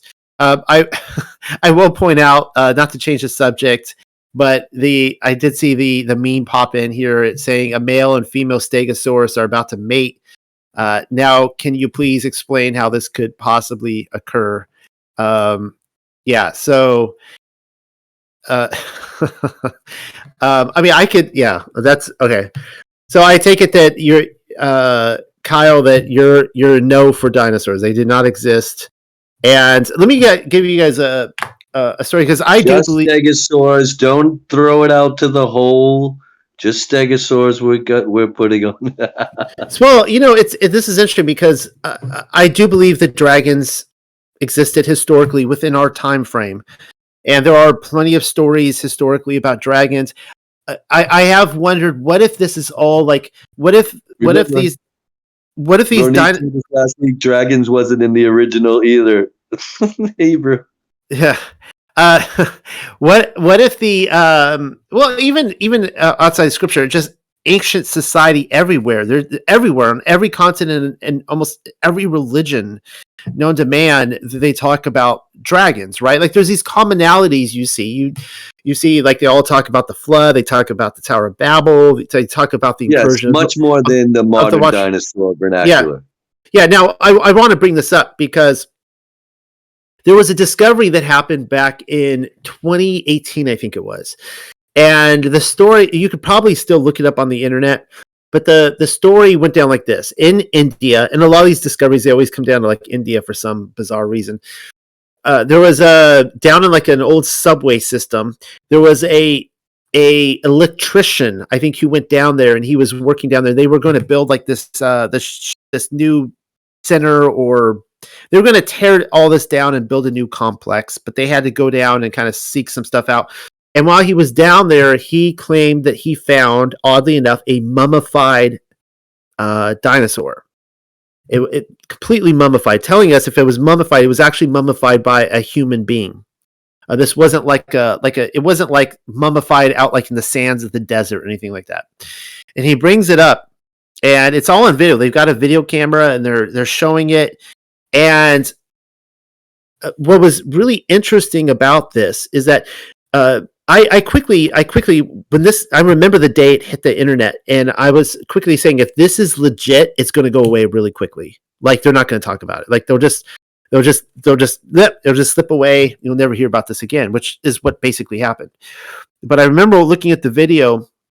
It was kind of a shaky camera, but you could clearly see it.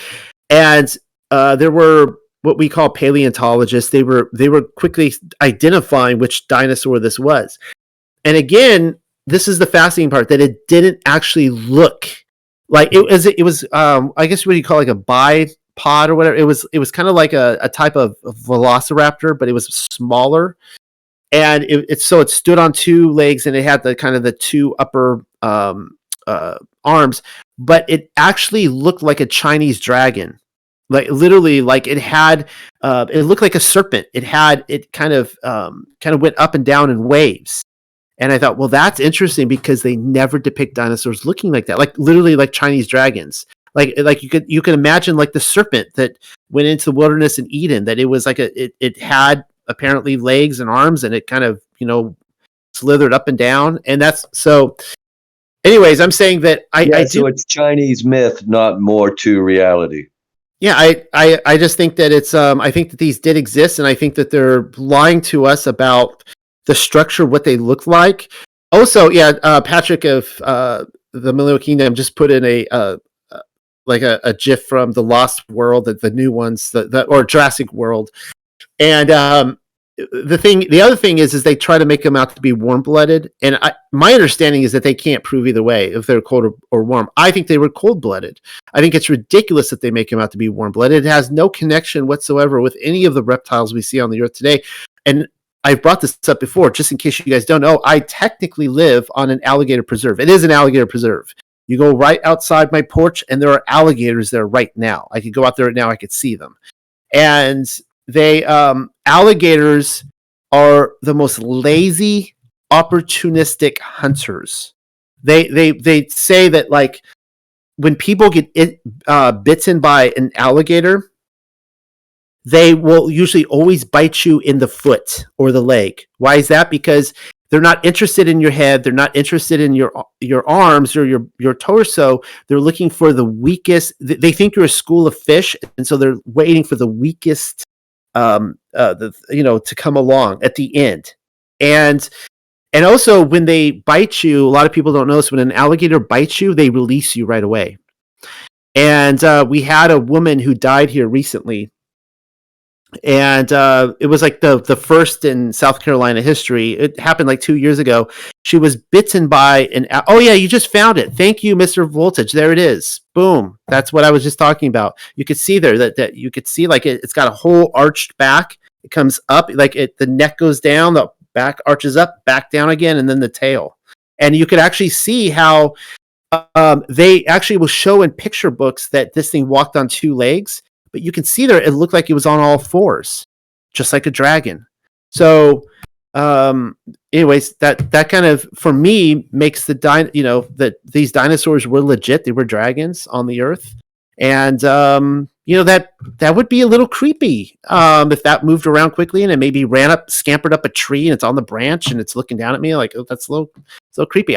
But my whole point was let me get this alligator story. The alligator comes up, this lady, she's a tourist. She decides to take the picture of the alligator. So she thinks this is a bright idea to actually wade out into the water. Now, if you walk out into the water to an alligator, the alligator is going to think you're coming to feed it or that you are the food. They're like, oh, thank you for this offering of yourself for my meal. And so the alligator went up and she thought it was cute. It came up to her and bam, snapped and then let her go. And she was in shock at this point, but she started laughing. She thought it was really funny that an alligator bit her. And her husband is there screaming at her to get out of the water. She's just standing there laughing. And then they heard a scream and that was it. It took her under and it never came up. Point is that these dragons, I believe, would not have been as they're depicted in these dinosaur movies where they're just these ferocious hunters coming and, ripping people to shreds and that kind of stuff. Like, they were probably very lazy, opportunistic hunters. And I think they probably left people alone far more than, Jurassic World makes out. So anyways, thank you for listening to my rant, everybody. Thank you actually for finding that, Volta. That was really cool. I haven't seen that picture for a few years, but that was exactly as I remember it. Yeah, that's really cool. Yeah. No, I just want to reiterate again that I understand young Earth creationism's argument that, and they might be totally correct, that when we look at the geological columns, that could be from the flood, that you can do this experiment for yourself and you could see how the tide of the water, as it washes up and down, up and down, up and down, it's going to create these different layers, and it could lay down these layers pretty quickly. That could be what we're seeing. I haven't even sought out to study, like, for example, you take the Tyrannosaurus Rex, whatever this thing was that existed at one point. Is it in the Jurassic layer or the Cretaceous? I'm not really sure which. But is it always in the same layer? Are they lying to us? Right? I have no clue of knowing whether they're lying or not. But studying this out and coming to terms with these different resets and knowing that there were former creations before ours, I really have been more open now, and I never thought I would, to the idea that these different columns may literally be past creations. I had started out talking about that, how Yahuwah in his nature, and Peter tells us with Sodom and Gomorrah, like, he wants us to see these destructive events to know that he is judge and that he will, he will judge us for our sins and we will be held accountable. And we're not going to get away with it. Now, of course, where evolutionists, they lie to us is, saying that, we're evolving through these different steps. It's stupid. I don't even need to go there. Hopefully you guys know I'm not even coming close to addressing that. Now, Ronit, I take it that you are at least in agreement that, I don't know where you fall out of agreement. It could be some of these other texts I read from, but are you at least in agreement looking at the Hebrew, just so for clarification, that the earth, there was a type of former creation that was destroyed? Is that what you're saying? Yes. Okay. It's always good to get your endorsement. Oh, thank you. Hopefully everyone heard that I was endorsed by Ronit.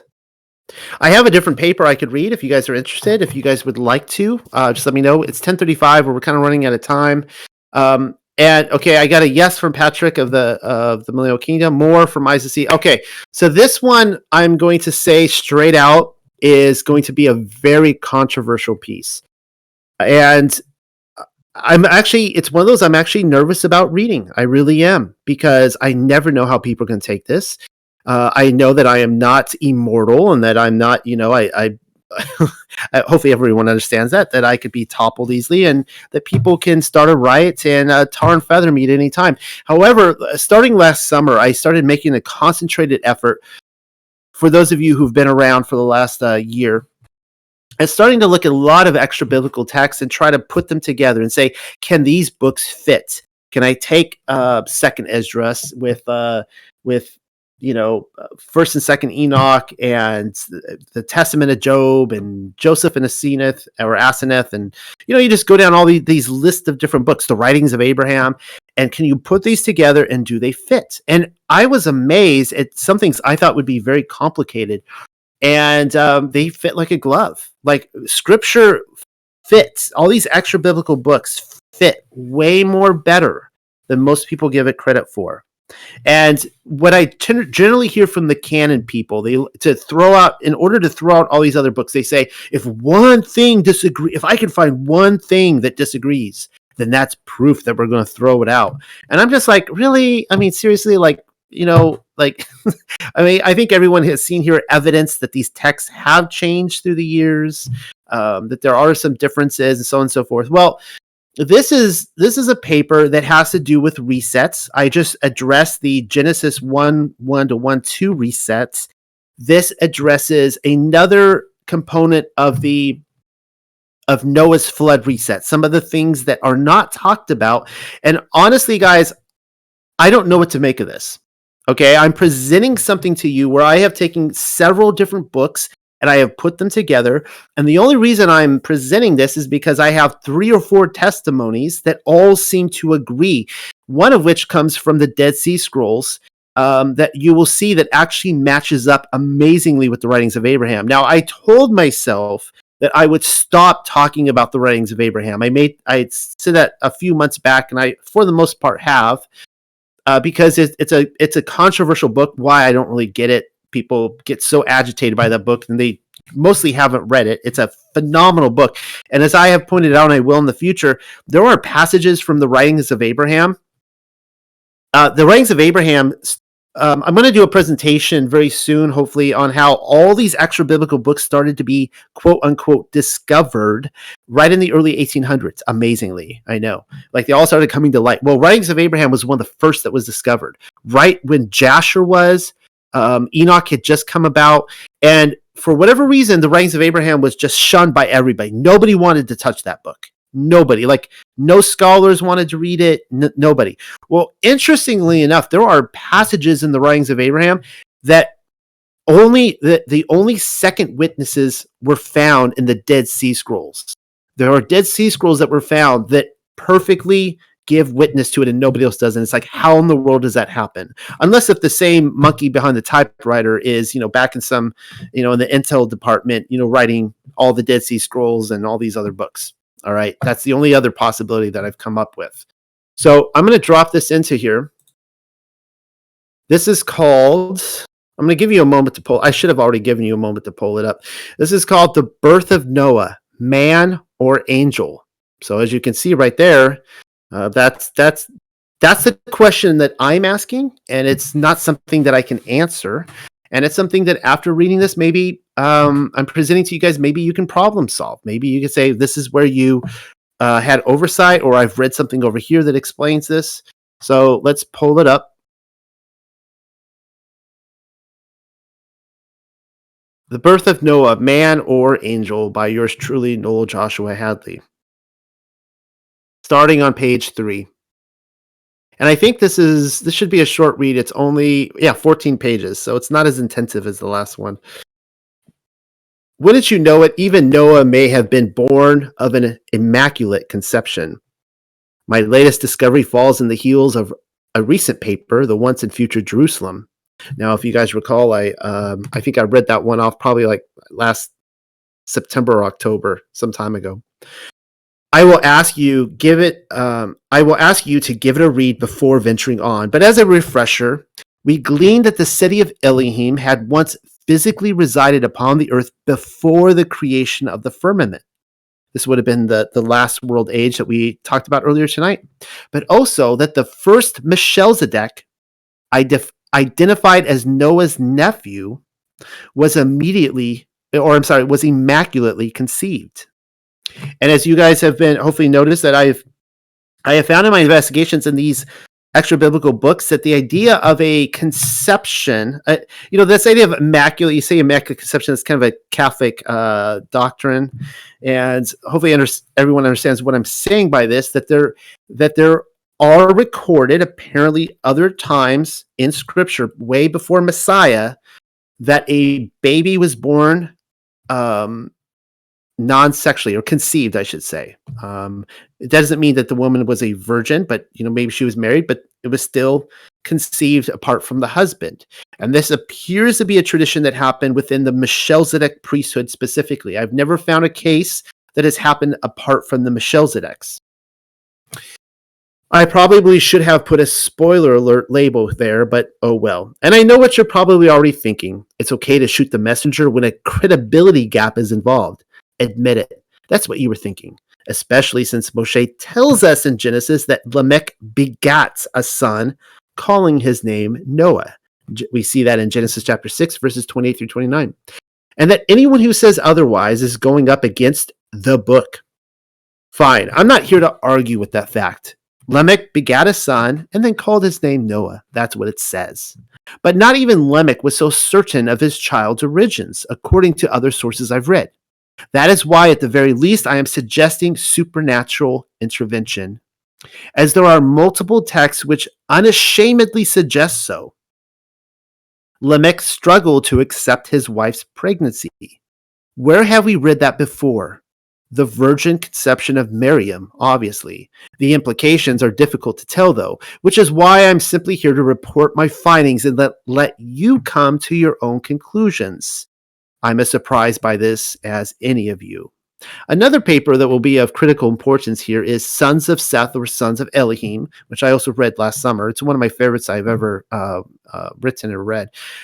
As the rubber is about to meet the road, again, I advise you to give it a read. But if not, I'll quickly sum it up. Spoiler alert. The sons of Seth are the sons of Elohim, who saw that the daughters of men were fair in Genesis 6. That is not to say an incursion by the watchers in First Enoch failed to happen. It most certainly did. The watchers impregnated the daughters of Cain, and then the sons of Seth procreated with them. They are simply two separate, though somewhat interlocked events on one singular timeline. I've demonstrated that to be so. It's a domino effect. If you fail to understand how two separate parties are being referred to as the sons of Elohim, then everything we are about to read will become confused. The first witness to Lamech's reaction comes to us by way of the Dead Sea Scrolls. The text is often called Tales of the Patriarchs, though it is sometimes referred to as the Genesis Apocryphon, or simply Qumran Cave 1Q20, if you prefer the dry blade of an archaeologist's pickaxe. That is to say, the ancients may have given it a title, but we are not told what it is. Within Tales of the Patriarchs, we are introduced to Lamech's wife, Baitnash. A far more reliable pronunciation is Bat Enosh, but the version I am delivering only calls her Baitnash. The story involves the birth of Noah, and it unfolds as follows. I thought in my heart that the conception was the work of the watchers, the pregnancy of the holy ones, and it belonged to the Nephilim, and my heart was upset by this. I, Lamech, turned to my wife, Baitnash, and said, swear to me by the Most High, great Adonai, King of the universe, the sons of heavens, that you will truthfully tell me everything if you will tell me without lies. That's quite the thing for a man to say to his wife when she has just given birth to a baby. But that's apparently what he told her. Husbands come to suspect their wives of adultery from time to time, and vice versa. But when was the last occasion that a man saw his pregnant wife and seemed quite certain that their child was a Nephilim? Exactly. Lamech and Bat Enosh inhabited Mount Zion, according to other texts we've read, which they referred to at that time as the mountain of worship. Nearly every son of Seth had abandoned their habitation, and the sons of Cain were not permitted to ascend. During Noah's childhood, only he and his father and his grandfather Methuselah remained. We even see that right here in 2 Adam and Eve, chapter 22. Altogether, not one of our fathers or other children remained on that holy mountain except those three, Methuselah, Lamech, and Noah. For all the rest went down from the mountain and fell into sin with the children of Cain. Therefore were they forbidden that mountain, and none remained on it but those 3 men. That's pretty grim. Enoch came and went after his ascension to heaven. But that's just a side note to the fact that only 3 men remained upon the holy mountain. And even more importantly, nobody else was given permission to ascend, unless Lamech was looking to Methuselah or perhaps Jared or Yared before him. Nobody else was able to impregnate her, his wife. He's essentially saying, this cannot possibly be my child in the womb, as I wasn't there for the conception. And now for Bat Enosh's response. Then Bat Enosh, my wife, spoke harshly, as you would imagine she would after just going through labor. And she cried and said, "O my brother and Adon, remember my pleasure, the time of love, gasping for breath. I will tell you everything truthfully." And then my heart began to ache when Bat Enosh realized my mood had changed. Then she withheld her anger and said to me, "O my Adon and brother, remember my pleasure. I swear to you by the great Holy One, the King of the heavens, that this seed, pregnancy, and planting of fruit comes from you and not a stranger, watcher, or son of the heaven. Why is your expressing change and your spirit saddened? I speak honestly to you." Bat Enosh quickly reminds her husband that he was indeed there for the child's conception, as he is told to recollect her moment of pleasure when she was gasping, quote unquote, for breath. In fact, twice he is told. Much is missing from the text. Therefore, considering the additional scripture, which will soon be provided, a better understanding might be that he is protesting the child who was only moments earlier delivered from the matrix. The child looks very much as an angel might, all shiny and stuff. Uh-oh. Or the many children of the Watchers whom Lamech likely personally witnessed. That's a problem. Actually, according to things I've read since then, perhaps he's actually identifying this child as, I kind of believe Cain came out shiny, but whatever. His wife's rebuttal does very little to comfort him, so Lamech pays his father Methuselah a visit, wherein we read the following. Then I, Lamech, went to my father Methuselah and told him everything so that he would know the truth, because he is well liked. And he is in well with the holy ones, and they share everything with him. That's kind of an exciting thought.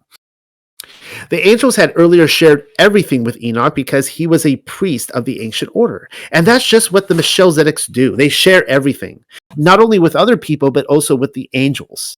Again, that's a pretty exciting thought. Afterwards, the book of Yasher tells us that the kings of the earth anointed Methuselah and made him king over the whole earth in the absence of his father. Not surprisingly, they would not hearken to the voice of Methuselah, but rebelled against him, according to Jasher 4:4. Methuselah probably shared everything too. Also, he taught the Torah. Can't imagine that would go over very well. The people probably wanted a god rather than a priest of Elohim. Continuing. So this, again, comes from Tales of the Patriarch, column 2. Methuselah went to Enoch to find the truth. Then ... he will. So I'm not sure what that all says. And he went to Parvaim, where Enoch lived. He said to Enoch, and keep in mind, Enoch is already ascended by this point. "O my father and Adonai, to whom I tell you, do not be angry because I came here to you, fear before you." And as you can see, there's some words missing there. I had originally intended to slip King Solomon's minds into the title of this paper, which would then have you anxiously guessing the timing of its arrival. If you know your stuff, having managed a little research on your own, then you'll know that wait is over. The only other reference I have yet found to Parvaim is in 2 Chronicles. It is there referred to as the region from which Solomon obtained gold for the ornamentation of his temple. This is what it says in 2 Chronicles. "And he garnished the house with precious stones for beauty, and the gold was gold of Parvaim. Bada bing, Enoch was living among the future home of King Solomon's mines.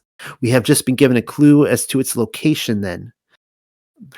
Paravim is mentioned as the abode of Enoch in 1Q20, and therefore likely refers to one of two coordinates. It is possibly the mountain of worship, where the sons of Seth had lived for over a millennium. That is, until the days of Yered, when they saw that the daughters of men were fair. The problem, however, is that Methuselah did not travel far beyond the mountain and would have even instructed the kings of the earth from there, much as Enoch before him did. I can only assume then that this location, Paravim, is a given name for the mountain of paradise, which was an earshot and within eyesight of the mountain of worship, but just out of arm's reach. If so, then Solomon acquired his gold from paradise. Come to think of it, it would only make sense that he would. Just kind of a little thought there.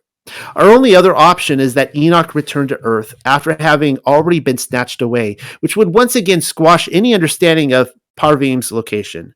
Enoch's response is not immediately clear in what remains of the Dead Sea Scroll, as the text is rather scrambled. Noah, however, adds to the narrative, and as we can clearly see for ourselves, everything turned out well. So this is what I guess Noah is saying later on. I abstained from injustice, and in the womb of my mother, who conceived me, I searched for truth. When I emerged from my mother's womb, I lived all my days in truth and walked in the path of eternal truth, and the Holy One was with me. On my pathways, truth sped to warn me off the something ... of the lie which led to darkness. Tales of the Patriarch, column 7. The second witness to Noah's birth can be found in 1st Enoch. Same story.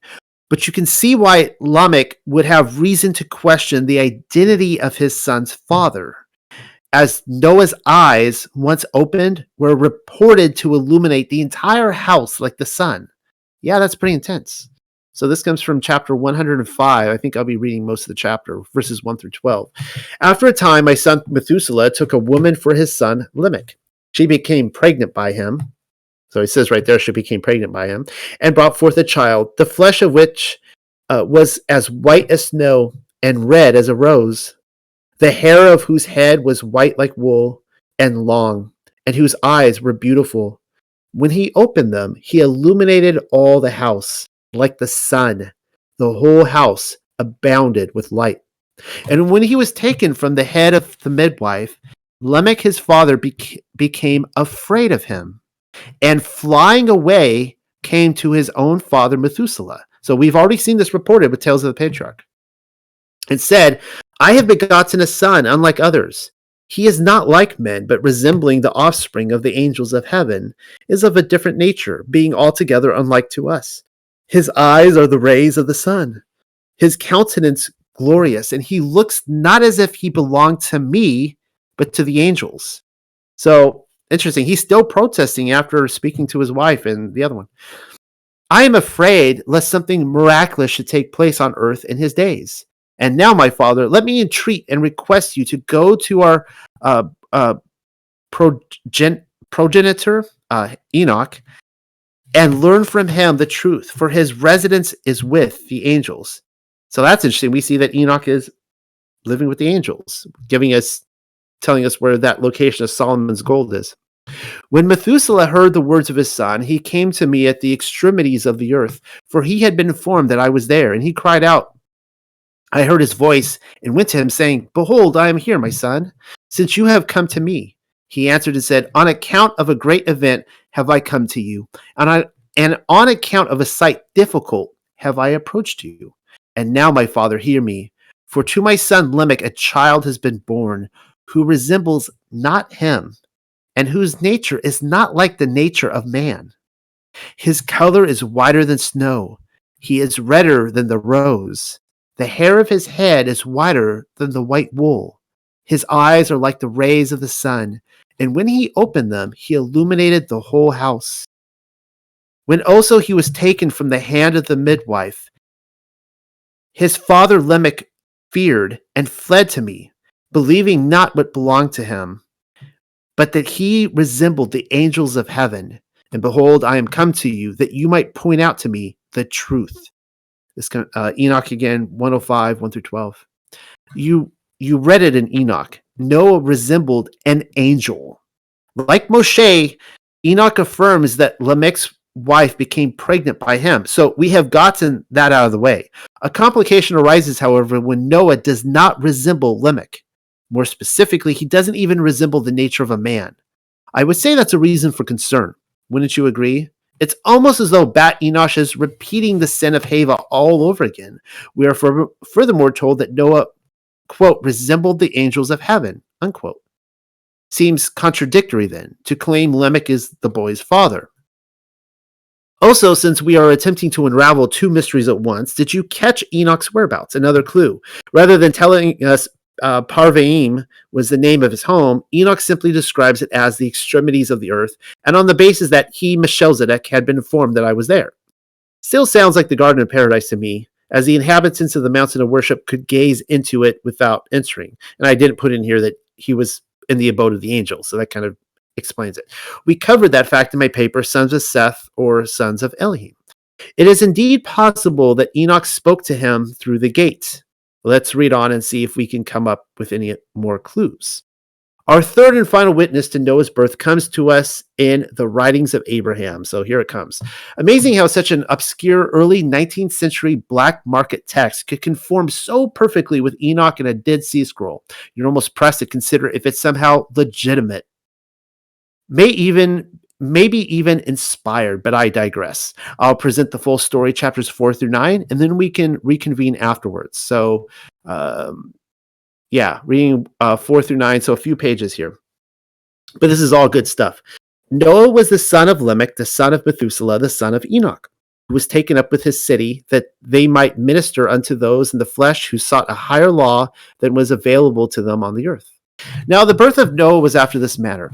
While his father Lamech was journeying towards his home from preaching the gospel among the sons of men, most of whom had rejected his testimony, an angel of Yahuwah appeared unto him and saluted him, saying, Hail Lamech, thou favored one of Elohim, for according to the promise of Yahuwah Elohim to thy father Enoch, thou hast been chosen to be father to him through whom the seed of Elohim will be preserved through the great flood, which the Elohim will send upon the earth in judgment. That says the Elohim. I should have said the gods, so Elohim plural. It appears to be saying more than multiple Elohim will be sending this. For all the sons of men have gone astray through the corruptions of those angels who fell from among Elohim, the gods, and mingled their seed with the daughters of men and begat sons of great strength and mighty wickedness. Yea, these have caused all flesh to corrupt their way before Yahuwah. Wherefore they shall be destroyed, save thy son, who shall be the seed of the angels. So there it is again. The mother of Noah was also the daughter of Methuselah, for Lamech and his wife had the same father but different mothers. And when Noah was born, his body was full of light, which thing caused great consternation to his father and mother and his father's wives and children and all his house.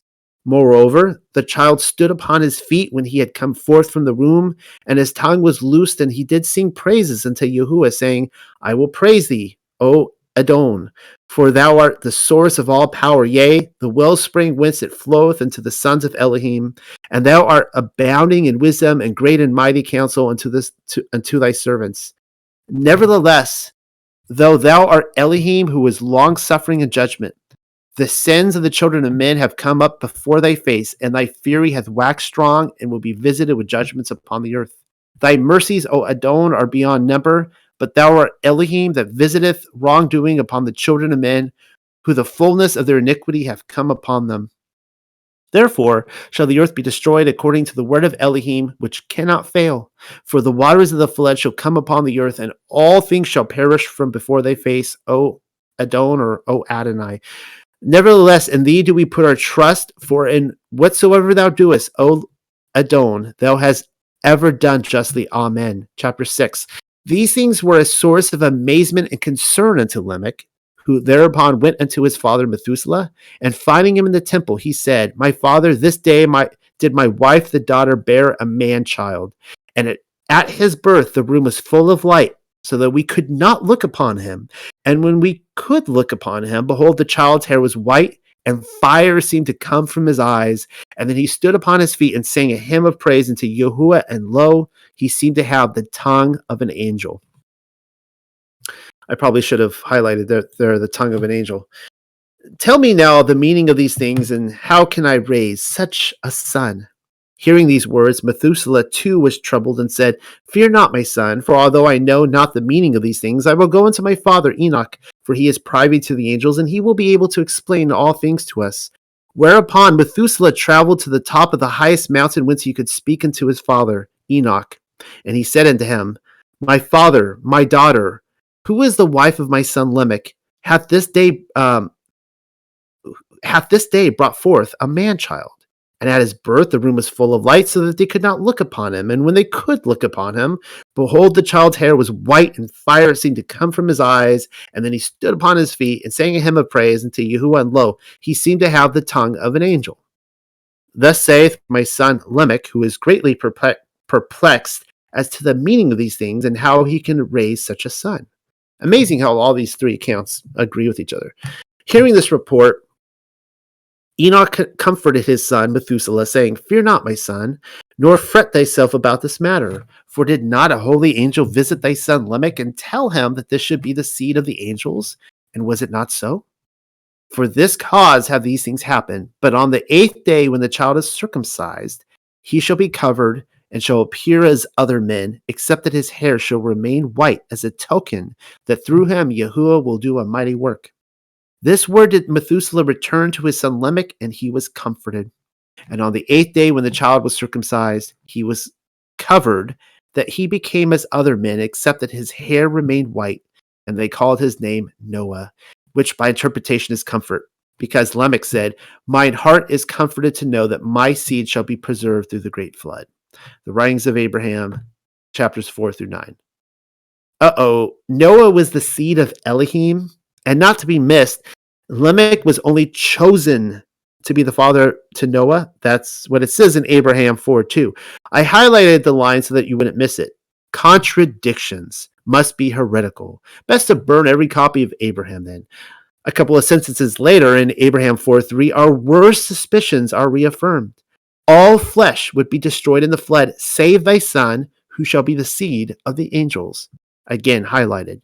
There are other important lines in there, such as Noah having the tongue of an angel, but you can read those highlighted passages for yourself. This is the part where I could throw Genesis 6:9 your way as the politically correct approach and claim Noah was simply perfect in his generation. But that's not really what these texts are saying, are they? Surely Noah's father Lamech, Methuselah, Enoch, and Yared were genetically pure. So why not give them the pomp and circumstance? The same can be said of my sons of Seth theory, which claims the sons of Elohim who beheld the daughters of men was a slightly separate, though interconnected event to the incursion of the Watchers. That too would fall flat. In all three provided texts, the birth of Noah is given a parade route. All right, so hopefully you guys understand what I'm saying here. I'll explain it after this paragraph. Opening one's eyes and then lighting up the house isn't normal for anyone, especially not for a singing baby. So the point here is that in all these texts, we see that there's a genetically pure line going from Yared, Enoch, Methuselah, Lamech down to Noah. So if it's just a pure line, like nobody else, not even Enoch is given this pomp and circumstance when he's born. But Noah, for some reason, in these texts, and Enoch and so on and so forth, like this, it's this big event, like something very unique about his birth. It's why Lamech's concern that an angel had sex with Bat Enosh seems completely legitimate. Keep in mind his concern, given the context. Lamech certainly accused her of the deed, but Bat Enosh quickly reminded him of their moment of passion. And just so we're clear, we are given no account by which Lamech questioned her purity before Noah emerged from the matrix. The two had intercourse. The only conclusion I can come to is that a divine intervention took place within the womb of Bat Enosh. And then we're given this rather odd confession by Noah. This goes back to the Tales of Patriarch, column 7. I abstained from injustice, and in the womb of my mother who conceived me, I searched for truth. When I emerged from my mother's womb, I lived all my days in truth and walked in the path of eternal truth, and the Holy One was with me. On my pathways, truth sped to warn me off that gets a little jumbled there, that sentence. off of the lie which led to darkness. I searched for truth in the womb of my mother. Who else talks like that? Nobody I've ever met. He even says the Holy One was with him. Sounds anointed to me. It's passages like this which potentially even pits us in the territory of pre-existence. The ruach of such and such person resting upon someone. Or in Noah's case, the seed of Elohim and an angel. We read in Jeremiah 1:5, before I formed you in the belly, I knew you. And before you came forth out of the womb, I sanctified you. And I ordained you a prophet unto the nations. So that's it. That was a short little paper. I've been sitting on that for months and kind of wanting to read it to you guys. But that's as far as I've gotten. And it's just it's a very, the birth of Noah really isn't talked about much, even though we, all hold up Enoch and these kind of books. Curious to get you guys' thoughts. What did you think of this? Maybe you can help problem solve this for me. Another great presentation and sharing. What you laid out and what we talked about before seems quite legitimate. It's almost now show me where this isn't the truth. Right. So let's give where I'm at with this. I believe Lamech was his father, and Bat Enosh was his mother. But there appears to be some sort of intervention that happened where he is the seed of his father, the womb of his mother, but something else happened. And I appreciate that you guys I'm getting reviews here. Excellent, great read, very, very interesting and fantastic, and love this. I appreciate that, guys. We started with 41 live viewers on this, and we only sunk down to 39. So it could have been worse. I only lost 2 people through that. But seriously, No, I think. Oh, sorry. No, please. I think it's. If we look at the verses, it's just the biblical verses. It really reminds me of Sarah conceiving Isaac. I definitely think that it was a similar scenario. Isaac was a very special a person in the Bible. I think he was at least as righteous as Noah, even more righteous, because Noah had the incident where he got drunk, right? Isaac has no incidents whatsoever. He has a clean portfolio in the Bible, and his conception was also Yah's work. Yeah, now maybe you can comment on that a little bit more, because I have read some, I guess, some rabbinical kind of discussions on that there seemed to be like something about when Sarah was in her tent and the angel kind of appeared in the tent, Yes, which was very odd behavior. Mm-hmm. And it hasn't really been explained well. What are your thoughts on what happened? And that's what I thought. I thought that there is an intervention. So I've always felt that there is a similarity between the story of Mary, Sarah, and now when I'm listening to you talking about Noah, that kind of like we have at least 3 cases that are very special conceptions. They are not conventional. Definitely there is a divine intervention here.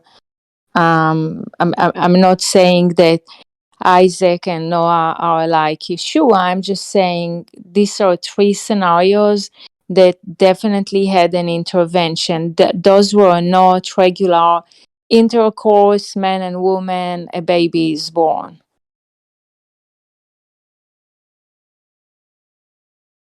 Yeah, I think one of the connections that I'm finding here is that, and I said earlier, that they're all Melchizedeks. I believe that Yahusha is a Melchizedek, right? I mean, Hebrews says so. Abraham I believe, was a Melchizedek, just as Noah was, and of course his son Shem obviously was, if you take that route, which I do. And so there's something unique about, and also this idea of ascending to heaven. If you read the book of Elias the prophet, he also, so this is Elijah, he also identifies himself as a Melchizedek in that book, and he ascended Mhm. to heaven. Is Yahusha, this something you plan on writing about? That's just we were asking about this. That is like one of the clearest lines, or what would you say, of who's a Melchizedek. And well, I think Ram in the chat room was asking, are you next Thursday? Maybe we're looking ahead. What's your next reading? Was it something along the lines of Melchizedek? Is that why you brought it up? oh no, I think, what am I looking at next week? It depends on what I finish. I'm either going to be talking about going back to my 70 AD paper and talking about the more about how it was fulfilled, like the beast of Revelation 13, and taking all of you through this line of Caesars and the Flavians. Yeah, we've And been reading about that on Wednesday night. great, yeah, awesome, yeah, and also how the 10 horns were fulfilled in 68 to 70 AD. I'm actually quite amazed going through Revelation, and I really thought that it was not all fulfilled in 70 AD, but I'm kind of really thinking it is now. Like, I'm looking at this going, like, I can't find anything that maybe was not. So, anyways, yeah, yes, It would Romy. make sense. It comes to a momentous moment, right? We Yeah. have this build up in a way, really horrific. No, I had just one little additional comment. Is I'm dropping this verse from Daniel. It just reminded me when they were describing Noah. Remember this? I was looking until thrones were set up and the Ancient of Days was seated. His garment was white as snow, and the hair of his head was like clean wool.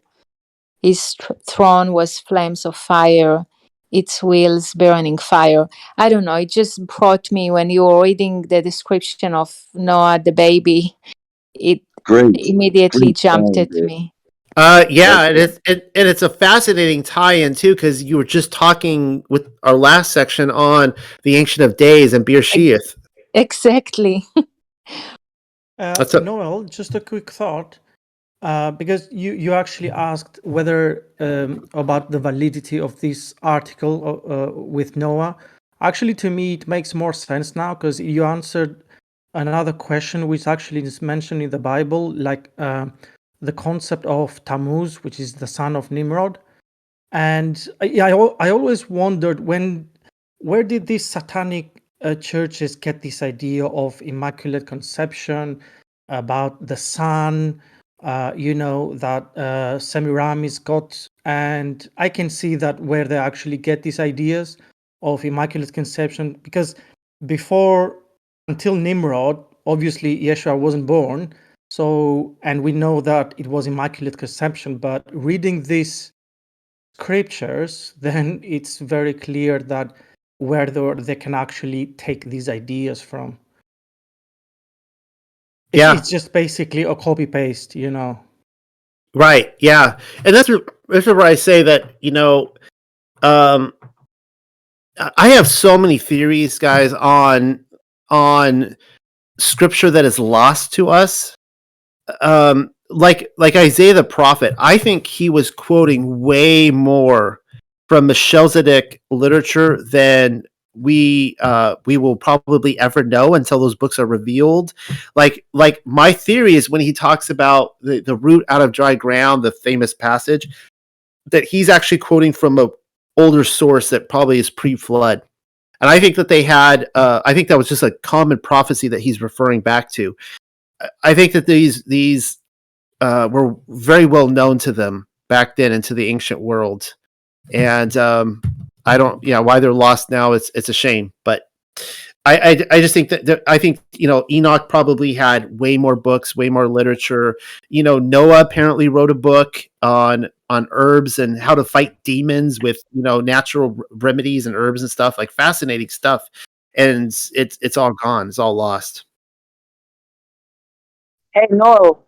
Hello, everyone. Hello. I want to ask you something about a certain line that stood up to me when in your paper you quoted the line that after Noah, it will be circumcised, all the light and all the other exceptional feature will disappear, only the hair will remain.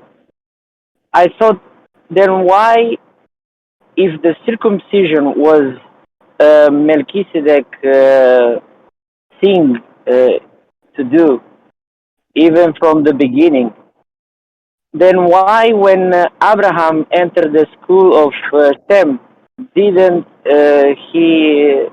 why wasn't he circumcised immediately? That's an excellent. That happened after. That's an excellent question. Now, I could search through the book. I can guarantee you it's there in the writings of Abraham. It actually addresses this. I find this so fascinating, and it is one of the best pieces of evidence, in my opinion.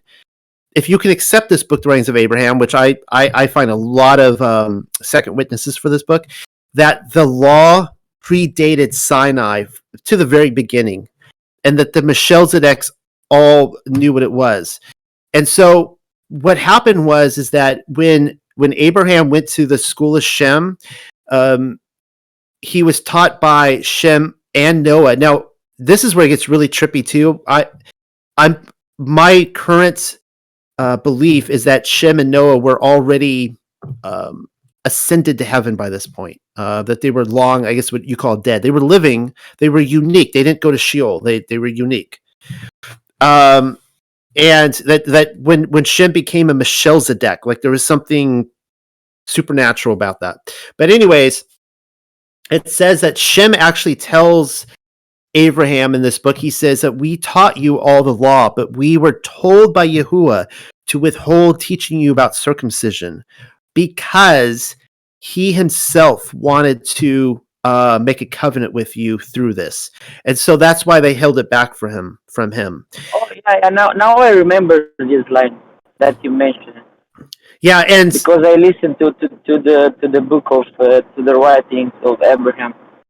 Yeah, and I love that. And the thing is that everyone who is saying that the law was invented at Sinai or introduced them for the first time, I disagree with that, because when they went to Sinai, that was their marriage vows. They were entering a covenant with the Most High. And anyone who has ever been married, or even if you haven't been married, you probably know the generic wedding vows that you would give. Do you promise to love and cherish and honor her to death do you part? Forsaking everyone else to blah blah. You just go down it, right? And so when they went to the Sinai, it was a rehearsal of their wedding vows. They would have already known it, but it's given to us there because it's the ceremony. And one of the best pieces of evidence, another great piece of evidence for that, is actually in the Aramaic Targum. And it talks about the reason why the light was on in the house of the Israelites in Egypt when darkness was over the land is so that they could study the law. And you have to ask, well, why were they studying the law if it didn't exist? So, anyways, what were you going to say? The law was from the beginning, but now I'm wondering how Abraham took part to the Passover, to the Pesach, to all the other feasts, especially Pesach, if he wasn't circumcised in the school of Shem. And if Shem and Noah was already ascended, we know that no uncircumcised man can enter the new Jerusalem, no? And so Right. that makes Abraham a goyim, like all of us, that we especially we here in Europe that come to Torah, we are not circumcised from our birth. So I ask that because even I want to be circumcised, and I'm wondering. I know that it's the how I can say it. It's the vow that make it with Abraham, and this shows that comes from the beginning, and we have to take it not for salvation but for obedience. So I wonder how worked out for Abraham this matter.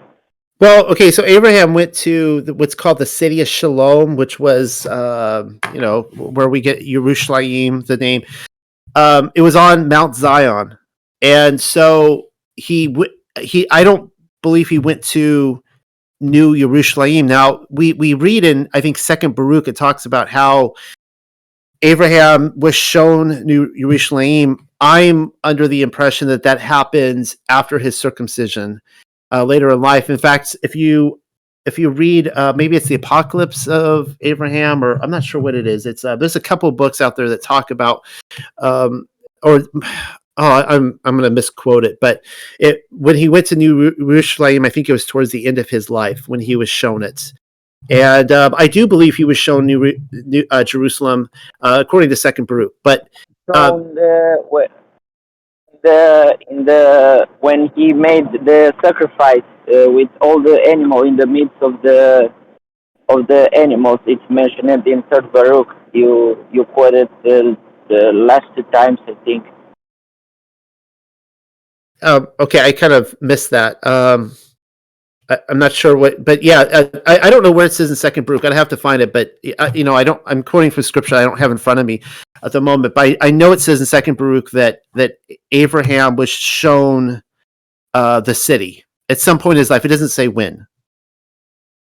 I don't know if that answers your question, but I think that I don't think he would have been able to go to heaven and gone to New Jerusalem if he was uncircumcised. I think that would have happened. It would have had to have happened later in life, unless if someone could show me otherwise.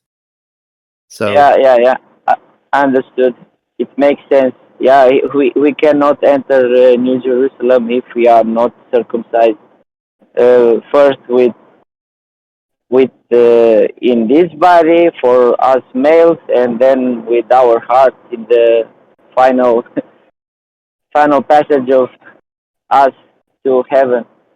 So I guess I'll just go ahead and comment on this, since you had brought that up about circumcision and needing to be circumcised. And for anyone out there listening, yes, if you want to be in a covenant with the Most High out of obedience, that is, you search this out in Scripture, but yes, that is what we are told to do.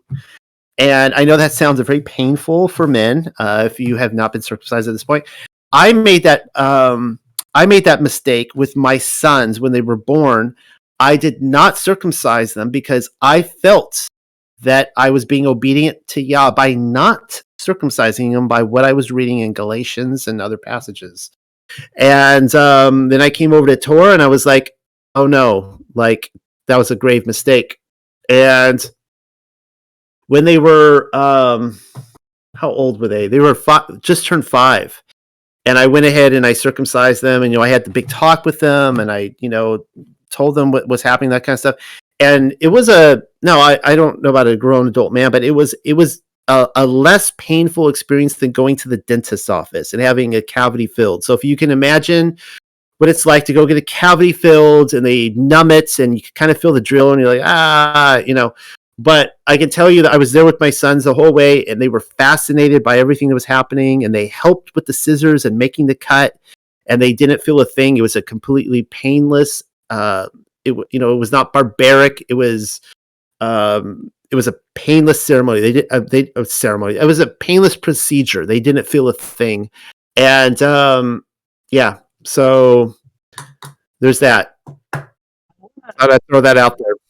Something about the circumcision, because I searched this topic a lot in the last year, because I come to the desire to do it, but I'm not sure where and who can do it exactly, how it was from the beginning, because if anyone here is from the Virtual House Church with Rob, Juan Carlo, uh, uh, in the Torah portion where the wife of Moses circumcised the Gershon, I think, it's their first son, when Moses fought with the angel.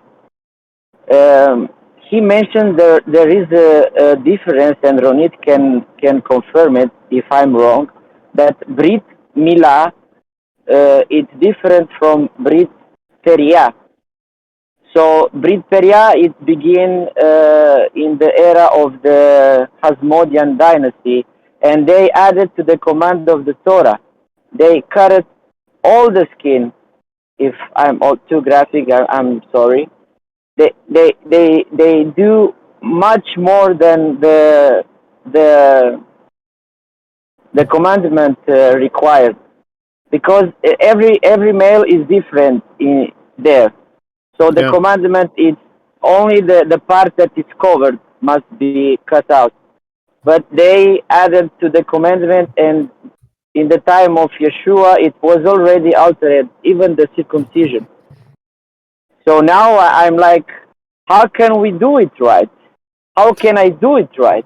So I'm sorry, this is such maybe a graphic discussion for some people. We're all adults here, but yes. So here's my understanding: is that by the time of Yahusha, because they were in what we call Greek Hellenization, there were Yahudim who were deciding to perhaps try to do like procedures to uncircumcise themselves, because they wanted to go to the Greek baths and the gymnasiums and some of those, because they did sports and working out and other stuff naked back then, which was and that would have been some problems within Torah itself as well, and so there's two types of cut. There's what's called the turtle cut and the and I'm sorry for being graphic if this troubles some people.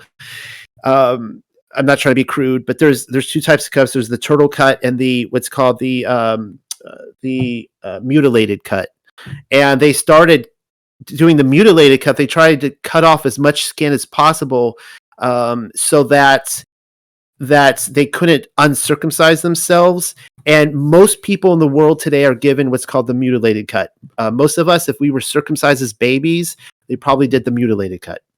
And originally they probably, I guess it's argued whether they would do like a little prick and draw a little blood, or if they would just take a little snip off the very end, which would create what's called the turtle cut.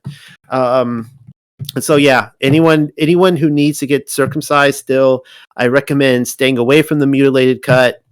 You don't need to show your devotion and love by taking off as much as possible. You don't need to do that. Thank you, Rob, for your sense of humor. I do appreciate that. In a very what was the name of that turtle cut? The turtle cut versus the mutilated cut. Yeah, I mean it's pretty self-descriptive, right?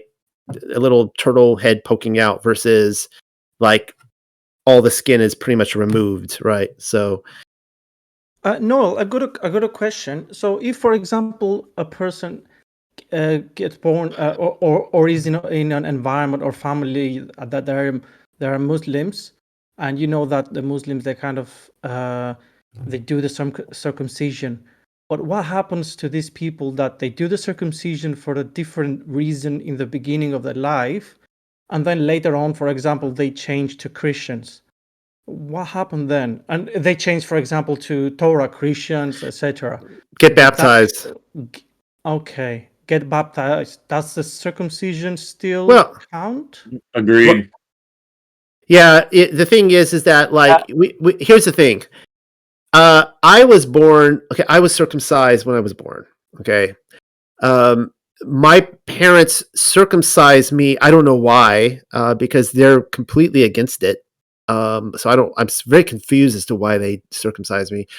My mom thinks it's barbaric, and she thinks it was horrible to do it to babies. And I want to ask her, well, why did you cut mine off then? But It was And they, somehow the fashion at the moment. yeah, it was. like, Well, you just nailed it. That's what it was. It was the fashion at the moment. They weren't doing it for obedience to the Bible. They did it because it's what they, they were under the pressure to do. I guess they felt like they were supposed to do it. And so I could say the same thing. I wasn't circumcised because my parents were trying to bring me into a covenant with the Most High. But get baptized. So that's all I can say. If you haven't been baptized, everyone get baptized. I'm doing a baptism. I think this weekend I'm going to baptize. I baptized Andrew last weekend. I'm baptizing an entire family, I think, this weekend.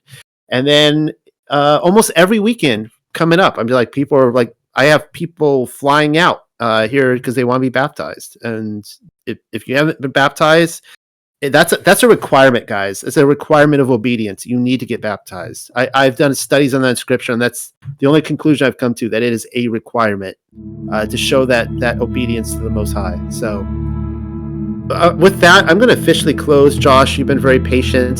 Thank you for doing these recordings. You could stay as long as you want, Josh, but officially close it for the night. And I will stay on longer and just hang out with you guys.